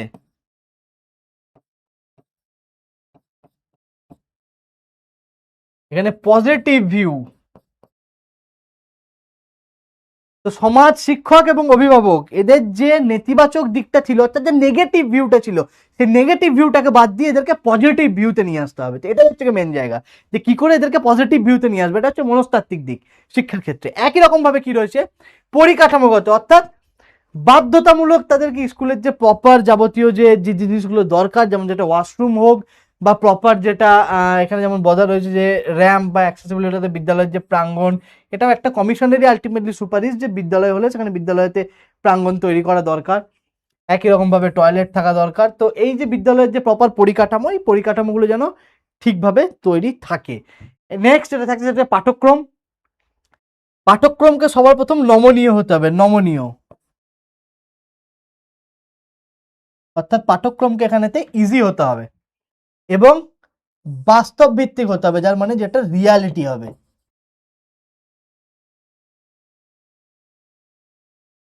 বোঝা গেছে? তো এখানে মূল দুটো জায়গা, এক নম্বর কি, এক নম্বর হচ্ছে কি যেটা ইজি হবে, ইজি বলতে কি যেটা সবারই কাছ থেকে গ্রহণযোগ্য, অর্থাৎ যেটাকে সবাই অ্যাকসেপ্ট করতে পারবে। নেক্সট যেটা থাকবে সেটা হচ্ছে কি রিয়ালিটি, অর্থাৎ যে জিনিসটা পড়ছি সেটা যেন ইন ফিউচার গিয়ে আমার কোনো কাজে লাগে, যেটা যেন রিয়েলিটিতে থাকে, যেন রিয়েল হয়। এমন কিছু পড়ছি না ওই গরু গাছে ওঠে এইসব জিনিস যেন আমি না পড়ি, যেটাই পড়বো সেটা যেন রিয়েলিটি থাকে। ক্লিয়ার? চলো নেক্সট এসো। নেক্সট হচ্ছে কি শিক্ষক প্রশিক্ষণ, অর্থাৎ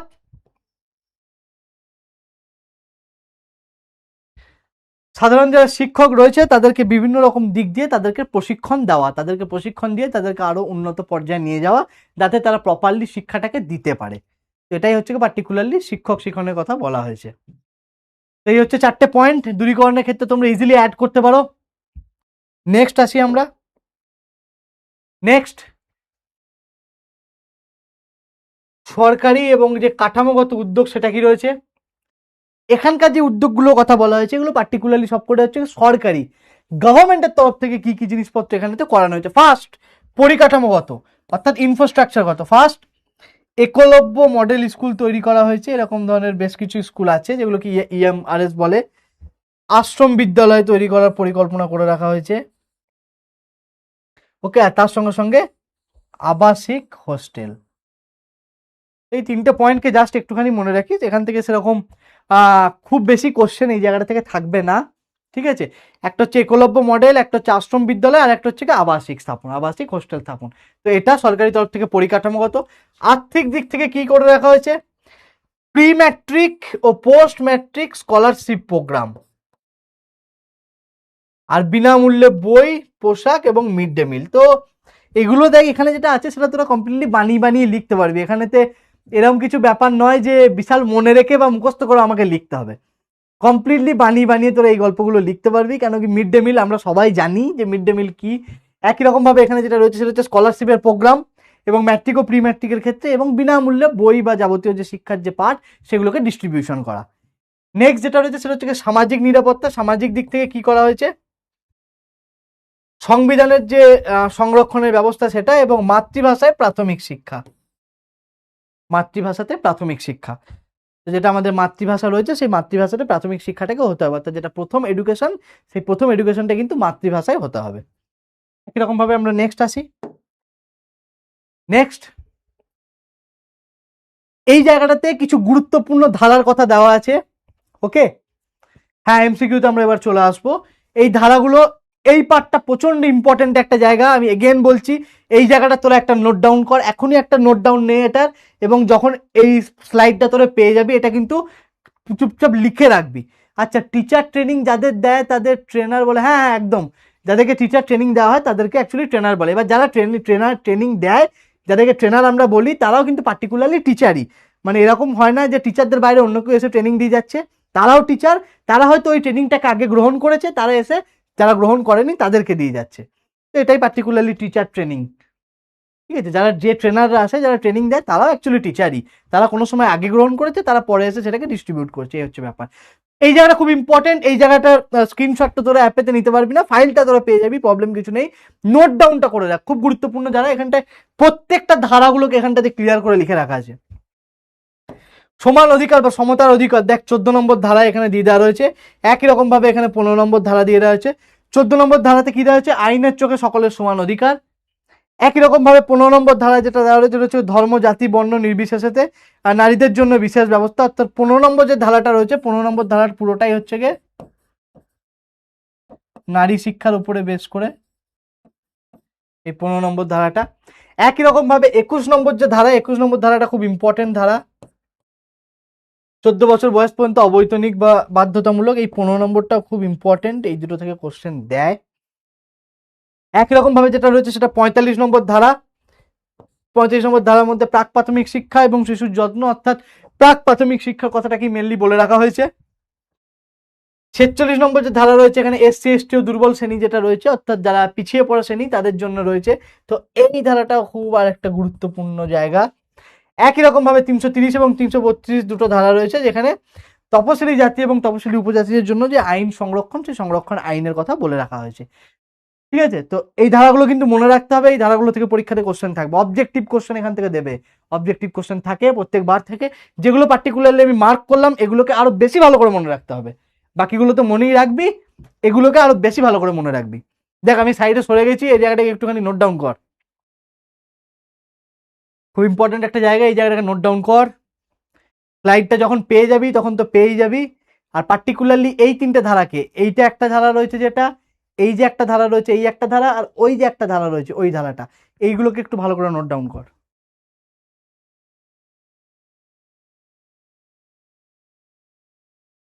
হয়ে গেছে, ডান, এটা নোট ডাউন করেছিস? ওকে, চলো নেক্সট আসি। এই যে একটু আগে আমি বলছিলাম 10% যে সংবিধানেতে আটকে রাখা হয়েছে সেটাকে দেখ। ইডব্লিউএস এর ক্ষেত্রে যে 10%, ইডব্লিউএস এর ক্ষেত্রে এই যে 10% কমপ্লিটলি এটা সংরক্ষিত করা আছে শুধুমাত্র ইডব্লিউএস এর ক্ষেত্রে। যেমন প্রেক্ষাপট কি, যেমন সংবিধানে 103 নম্বর ধারাতে এটা বলে রাখা হয়েছিল যে দরিদ্র মানুষদের জন্যই সংরক্ষণের ব্যবস্থা করা হয়েছে। কত নম্বর ধারা? 103, 103, 103 নম্বর ধারাতে দরিদ্র মানুষদের জন্যই সংরক্ষণের ব্যবস্থা করা হয়েছে। নেক্সট যেটা থাকছে সেটা হচ্ছে লক্ষ্য, অর্থাৎ অর্থনৈতিক দারিদ্রতার কারণে যেন কোনো মেধাবী শিক্ষার্থী শিক্ষা থেকে বঞ্চিত না হয়, খুব গুরুত্বপূর্ণ জিনিস। অর্থাৎ যারা আর্থিক দিকভাবে পিছিয়ে রয়েছে কিন্তু সে মেধাবী, তারা যেন কোনোভাবেই শিক্ষা থেকে পিছিয়ে না যায়। একজন মেধাবী ছেলে, একজন মেধাবী ছাত্র, একজন মেধাবী মেয়ে, তারা যেন কোনোভাবেই শিক্ষার যেটা মূল লক্ষ্য ছিল সেখান থেকে যেন পিছিয়ে না যায়, তারা যেন বঞ্চিত কোনোভাবেই না হয়, এটা হচ্ছে মেন জায়গা। সেই কারণের জন্য এখানে যেটা করা হয়েছে সেটা হচ্ছে সংরক্ষণ। সংরক্ষণ কত পার্সেন্ট? 10%। ওকে, 10%, এই 10% সংরক্ষণের কথা কিন্তু এখানে বলে রাখা হয়েছে। তো জাস্ট সেটা মনে রাখিস, এখান থেকে অবজেক্টিভ কোশ্চেন থাকে যে ইডব্লিউএস এর কত পার্সেন্ট সংরক্ষণের কথা বলা হয়েছে, 10, 20, 25, 30 এরকম ধরনের শর্ট কোশ্চেন হয়তো দিয়ে দিল। তো মনে রাখবি 10% সংরক্ষণের কথা এখানেতে বলে রাখা হয়েছে। তো দেখ এখানে ইডব্লিউএস যে প্রাপ্তির যে ব্যাপারটা, সেটা এখানটাতে একটা ডায়াগ্রাম করে কমপ্লিটলি ড্র করে দেওয়া হয়েছে, তো এটাকে একটুখানি মনে রাখবি। ফার্স্ট যেটা সেটা হচ্ছে আয় সীমা, পরিবারের বার্ষিক আয় 8 লক্ষ টাকার নিচে হতে হবে, 8 লক্ষ টাকার নিচে, বোঝা গেছে? তো বিলো 8 লাখ যদি হয়, এটা কিন্তু ইন্ডিভিজুয়াল নয়, আমি বারবার বলছি। ওকে, ধারাগুলো মাথার উপর দিয়ে যাচ্ছে, মাথার উপর দিয়ে যাওয়ার কিচ্ছু নেই, হ্যাঁ মাথার উপর দিয়ে যাওয়া না, ধারাগুলো মনে রাখতে হবে। ঠিক আছে, ধারাগুলোকে একটু মনে রাখতে হবে, ছোট ছোট করে নোট ডাউন করে রাখবি। এটা মনে রাখার সব থেকে ভালো কিরকম উপায় দেখ, এসসি এসটি ওবিসি ইডব্লিউএস, তুই তিনটে রকম পার্ট করে নিলি লম্বা লম্বা করে। একখানে এসটি থাকলো, এদিকে এসটি থাকলো, এদিকে ওবিসি থাকলো, এদিকে ইডব্লিউএস থাকলো। এবারে কি করলি, এখানে প্রথমে লেখ ধারা, এসসি সম্পর্কে যাবতীয় তথ্যটাকে এখানে নোট ডাউন কর। একই রকম ভাবে এসসি রয়েছে, এসসির যাবতীয় তথ্যটাকে নোট ডাউন কর। ইডব্লিউএস রয়েছে, ইডব্লিউএস এর যে তথ্য সেটাকে আগে নোট ডাউন কর। লাস্ট যেটা রয়েছে সেটা হচ্ছে গিয়ে ওবিসি, তাদের যেটা নোট ডাউন করে নে। নেক্সট যেটা সেটা হচ্ছে কৃষি জমি 5 একরের কম হতে হবে। আর আবাসিকের ক্ষেত্রে ফ্ল্যাটের যে আয়তন থাকবে সেটা 1000 বর্গফুটের কম হতে হবে। তো এই তিনটে ক্রাইটেরিয়া, 1 নম্বর ক্রাইটেরিয়া, 2 নম্বর ক্রাইটেরিয়া আর 3 নম্বর ক্রাইটেরিয়া, এই তিনটে ক্রাইটেরিয়াকে মেনটেন করতে হবে। ক্লিয়ার? তো এই তিনটে ক্রাইটেরিয়া যদি মেনটেন করা যায় তাহলে তাকে আমরা বলবো যে ইডব্লিউএস বা ইকোনমিক্যালি উইকার সেকশন। ঠিক আছে, তো বৈষম্য এবং যে উত্তরণ হচ্ছে উত্তরণের পথ, অর্থাৎ এরপরে আমরা এমসিকিউতে চলে যাব। এমসিকিউ যে কোশ্চেন অ্যান্সার সেখানে আমরা চলে যাব। আচ্ছা, তো এমসিকিউতে যাওয়ার আগে সবার প্রথমে আমরা চলে আসছি, এটা কমপ্লিট একটা ওভারভিউ দিয়ে রাখা রয়েছে, এই কমপ্লিট ওভারভিউটাকে একবার ভালো করে দেখে নে। ওভারভিউটাতে কি কি রয়েছে? তো ওভারভিউতে প্রথমেই যেটা রয়েছে শ্রেণী, পশ্চাৎপদ শ্রেণীর মূল কারণ, মূল সমস্যা এবং উল্লেখযোগ্য পদক্ষেপ। নারী শিক্ষার ক্ষেত্রে কি হয়েছে, পিতৃতান্ত্রিক সমাজ ব্যবস্থা, নিরাপত্তা এবং স্কুল ছুট এবং কোটারি কমিশনের সুপারিশ। বোঝা গেল? একই রকম ভাবে এসসি এসটির ক্ষেত্রে কি রয়েছে, ঐতিহাসিক সামাজিক বঞ্চনা, অস্পৃশ্যতা এবং দারিদ্র্য। উল্লেখযোগ্য পদক্ষেপ কি রয়েছে, আশ্রম বিদ্যালয় এবং শিক্ষার্থী। এই যে ইডব্লিউএস এ কি রয়েছে, বর্তমানে অর্থনৈতিক যে প্রবলেম সেটা রয়েছে, উচ্চশিক্ষায় যে অর্থের অভাব সেটা রয়েছে, আর 103 নম্বর সংশোধনী। অর্থাৎ এই জায়গাটাকে খুব ভালো করে মনে রাখবি, এটা দেখলেই যেন তোদের কাছে পুরোটা ক্লিয়ার হয়ে যায়।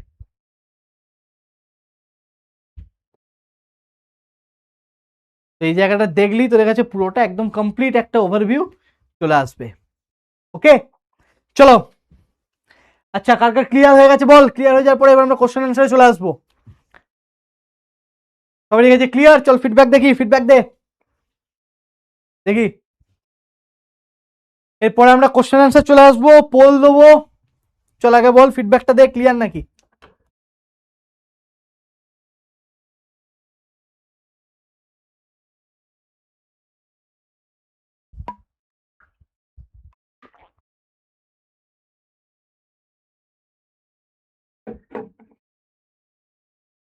ক্লিয়ার? পারফেক্ট।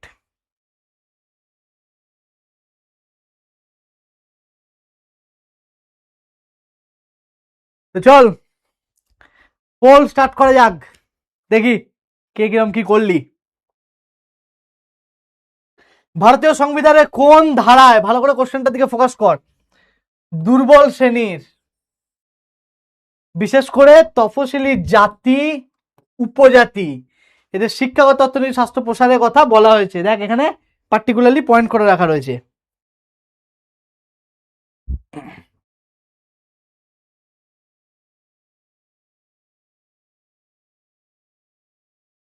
চল স্টার্ট কর দেখি, স্টার্ট কর, স্টার্ট কর।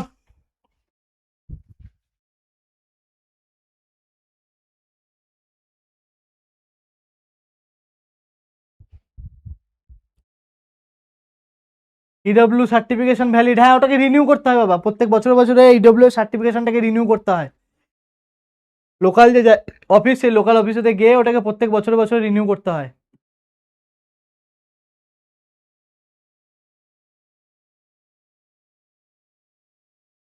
দেখি অ্যান্সারটা দে। আর্টিকেল 15, আর্টিকেল 46, আর্টিকেল 45, আর্টিকেল 29 কোন নম্বর ধারায়? সবার প্রথম পোলে কমেন্ট কর, পোল যখন কমপ্লিট হয়ে যাবে তারপরে কমেন্ট বক্সে কমেন্ট করবি। আগে পোলটা কমপ্লিট হবে, দেন কমেন্ট বক্সে কমেন্ট দেখবো। সুবীর, এখনো পোল শেষ হয়নি, পোল শেষ না হলে করবে, তোর উত্তরটা শুনেই অন্যজন অ্যান্সার দেবে, ঠিক আছে? তো পোল শেষ, চলো পোল কমপ্লিট, এবারে অ্যান্সার কর, এবারে কমেন্টে অ্যান্সার কর দেখি।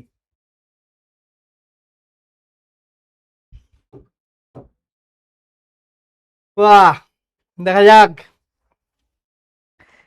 আরে ভাই অবস্থা দেখো কি অবস্থা, এখানেও 40%, এখানেও 40%, এতেও 40% অ্যান্সার দিয়েছে, বিতেও 40%, সি ডি তেও 16-4।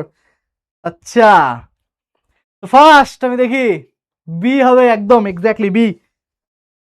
দেবজিৎ, দেবজিৎ দিয়েছে, প্রিয়াঙ্কা, প্রিয়াঙ্কা দিয়েছে, মিনহাজ, মিনহাজ দিয়েছে, রাহুল দিয়েছে, রিক্তা দিয়েছে, সুমিতা দিয়েছে, নাসিম দিয়েছে। এতগুলো পর্যন্ত অ্যান্সার আমি পারফেক্টলি দিয়েছি, বা 1.68 সেকেন্ড দেবজিৎ, পারফেক্ট।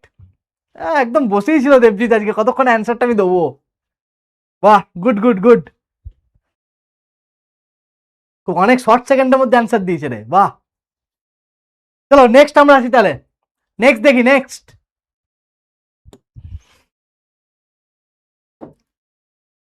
চলে জাতীয় নারী শিক্ষা পর্ষদ কত সালে, আমি একটু আগে যখন ক্লাস করাচ্ছিলাম তখন বলেছিলাম, ভক্তবৎসলম কমিটি, ভক্তবৎসলম কমিটি খুব গুরুত্বপূর্ণ একটা জায়গা। বল কত সালে গঠন করা হয় ভক্তবৎসলম কমিটি? চলে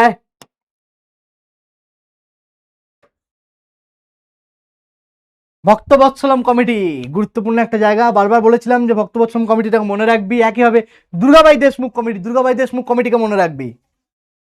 কমেন্ট করবি না, আগে পোল শেষ হবে তারপরে কমেন্টে আসবি।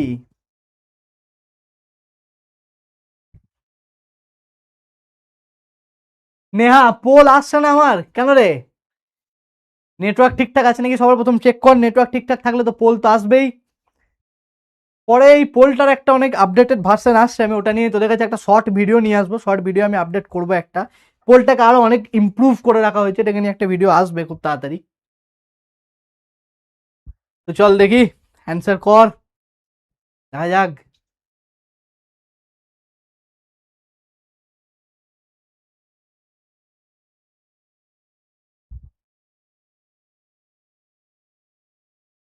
ওকে চলো, পোল কমপ্লিট, দেখা যাক কে কিরকম পর্যায়ে আছিস।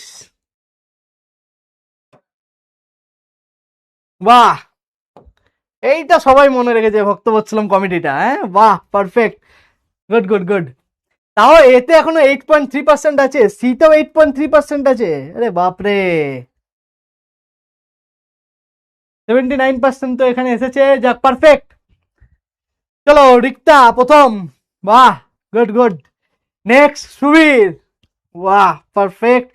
মিনহাজ আছে, কৃষ্ণেন্দু আছে, আচ্ছা সানিয়া আছে, দিয়া আছে, প্রিয়াঙ্কা আছে, ভেরি গুড। 1.73, 1.97, ভেরি ক্লোজ, বাহ পারফেক্ট। মানে এটাকে সবাই খুব ভালো করে মনে রেখেছিলিস, হ্যাঁ যে এই কোশ্চেনটা থাকবে, বাহ। হ্যাঁ সুবীর, ও নিজেই বলছে দেখ আমি সেকেন্ড, এক্স্যাক্টলি। চলো তো আমরা নেক্সট কোশ্চেনে চলে আসি। এই স্কোরটা খুব ভালো স্কোর, হ্যাঁ এই স্কোরটা দেখে মনে হচ্ছে যে ঠিকঠাক ভাবে তোরা ফোকাস করেছিলিস। চল নেক্সট আসি।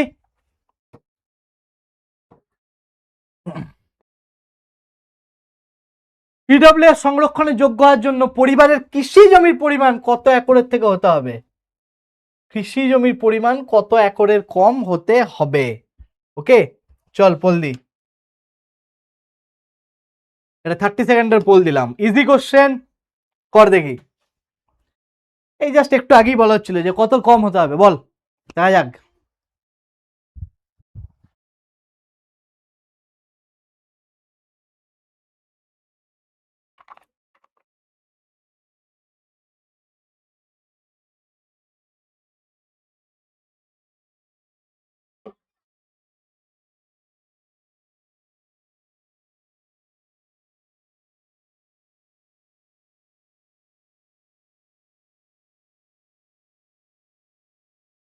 চলে আয়, পোল প্রায় শেষের দিকে, চলে আয় দেখি।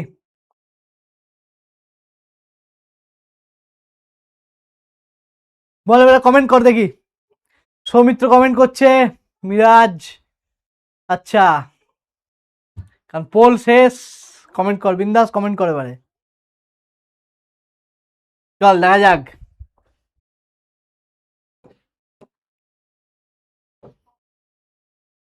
পারফেক্ট, এ বাবা এইটা তো কে দিচ্ছিস রে বাবা, ডি তে এত ভোট, হ্যাঁ 10 একর তো হতেই পারে না, একটু আগেই ডিসকাশন করলাম, এগুলো শুনিস নি তার মানে এই জায়গাটাতে মাথায় অন্য কিছু চিন্তা ঘুরছিল, ওই হয়তো আইপিএল ফাইপিএল মাথায় ঘুরছিল যে সময়টা যে ডিসকাস হচ্ছিল। ওকে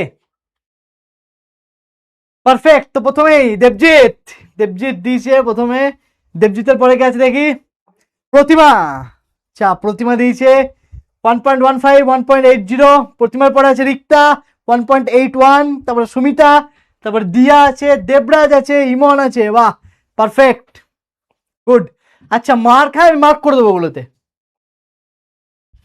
নেহা কি বলছে, বি দিয়েছি স্যার পোলে, আচ্ছা তাহলে আছে হয়তো, প্রবলেমের কিছু নেই। এখানে ফার্স্ট যেগুলো খুব তাড়াতাড়ি অ্যান্সার দিয়েছে, তুই একটু লেট করে ফেলেছিলিস, একটু লেট হয়ে গেছিল ওই জন্য এখানে শো করছে না। ওকে পারফেক্ট, তো চলো অ্যান্সারটা আমি একটু মার্ক করে দিই এখানটাতে, ফাইলটা পেলে তখন সুবিধা হবে। বি 63 ছিল, একইভাবে 46 ছিল।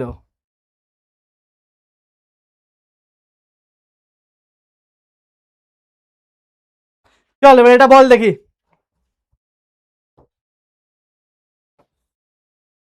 কোশ্চেনটাকে ভালো করে পড়।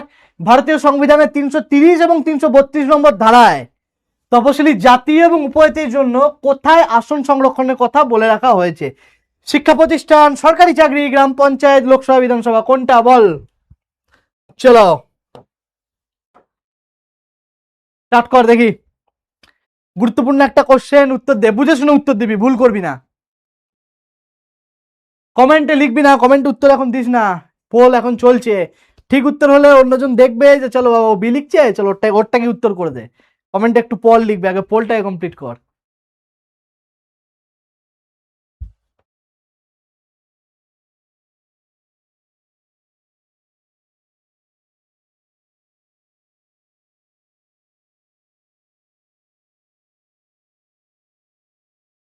চলে আয়, পোল প্রায় শেষের দিকে, ঝটাঝট অ্যান্সার কর দেখি।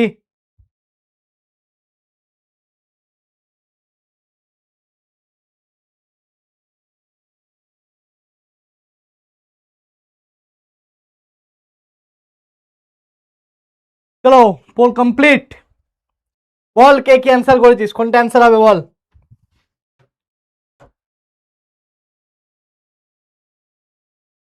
আরে বাস, দেবজিৎ তো আজকে পুরো ফাটিয়ে দিচ্ছিস। হ্যাঁ, এই যে কি খেয়ে এসেছিস, একদম ফুল মুডে আছে আজকে। Perfect, first Debjit. দেন কে আছে? দেবরাজ আছে, নাসিম আছে, রিক্তা আছে। পারফেক্ট।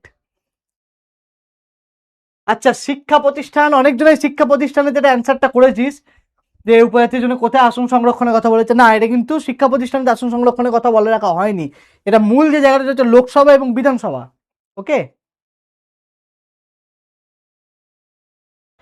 কেন কি এখানে সংবিধানের কথা বলেছে, জাতীয় সংবিধানের 330 এবং 332 নম্বর ধারায় তপশিলি জাতীয় উপজাতির কোথায় সংরক্ষণের আসন কথা বলা হয়েছে। এটা ভালো করে ফোকাস কর কোশ্চেনটার প্রতি।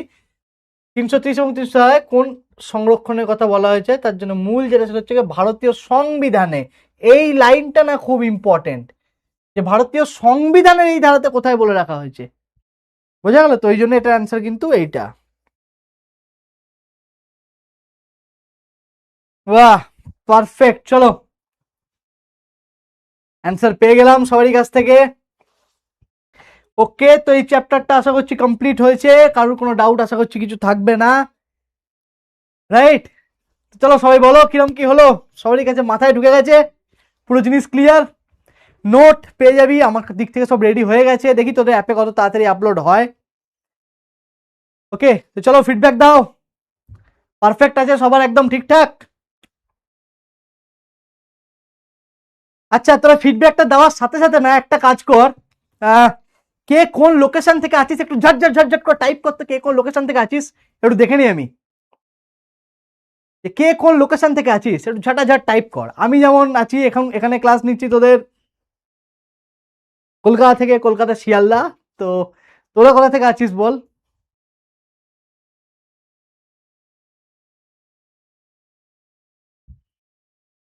Clear clear. আচ্ছা, পূর্ব বর্ধমান একটা পেলাম, পূর্ব বর্ধমান একটা, পুরুলিয়া পেয়েছি, দক্ষিণ দিনাজপুর পেয়েছি, মালদা পেয়েছি, ব্যারাকপুর পেয়েছি, শিলিগুড়ি পেয়েছি। পারফেক্ট পারফেক্ট, জলপাইগুড়ি পেয়েছি। বাহ, মোটামুটি সব জায়গা থেকে আছিস। পশ্চিম মেদিনীপুর, তাই তো ভাবছি মেদিনীপুর কোথায় গেল। শিলিগুড়ি থেকে রয়েছে। আচ্ছা, ব্যারাকপুর, ব্যারাকপুর থেকে রয়েছিস, তাহলে তো শিয়ালদার পাশেই আছিস। নর্থ 24 পরগনা। আচ্ছা, মেদিনীপুর থেকে রয়েছিস, ঘাটাল থেকে রয়েছিস, নকশিপাড়া, উত্তর দিনাজপুর, ব্যারাকপুর। পারফেক্ট পারফেক্ট, বাহ। নদিয়া, নদিয়া ডিস্ট্রিক্ট থেকে রয়েছে, ভেরি গুড। আচ্ছা, আর আর আর আর আর আর কোথা থেকে কি আছিস একটু ঝটঝট করে কমেন্ট কর, টাইম খুব শর্ট আজকে, এমনি অনেকক্ষণ তোর টাইম আমি নিয়ে নিয়েছি। নর্থ 24 পরগনা, নর্থ 24 পরগনা থেকে আছিস, বাহ। আচ্ছা, বোলপুর, এই তো একটা বোলপুর পেয়েছি, শান্তিনিকেতন, বোলপুর, বোলপুর থেকে আছে। পুরুলিয়া, আচ্ছা, আমার বাড়ি কোথায়? আমার, আমারও পূর্ব বর্ধমান, আমিও পূর্ব বর্ধমানের ছেলে, পূর্ব বর্ধমানেই মানুষ। ওকে, আচ্ছা দেখ, আমি ইয়েতে থাকবো একটু, টেলিগ্রামে তো আমি জয়েন করবো, তো টেলিগ্রামে যারা আছিস তারা তো ইজিলি আমার সাথে কমিউনিকেট করে নিতে পারবি। কম্পিউটার 35 আউট অফ 35 পেয়েছি স্যার, রিক্তা, বাহ, good good good, very good, good news, খুব ভালো। ওকে, ওকে, তো চলো আজকে আমরা এতটাই রাখি। আই হোপ আমরা হেভি এনজয় করলাম আজকের ক্লাসটাতে। নেক্সট ক্লাসগুলোতে আমরা একইভাবে এনজয় করব। ওকে, নেক্সট দিন তো 1 তারিখে ক্লাস আছে, 1 তারিখে কম্পিউটারের ক্লাস আছে, এডুকেশনের ক্লাস তারপরে তোদের আছে আবার। ওকে, তো আজকে এতটাই রাখি, চলো দেন আজকে গুড নাইট, বাই বাই। সবাই খুব ভালো থাক, ফাটিয়ে পড়াশোনাটা একটু কর, এটাই দরকার।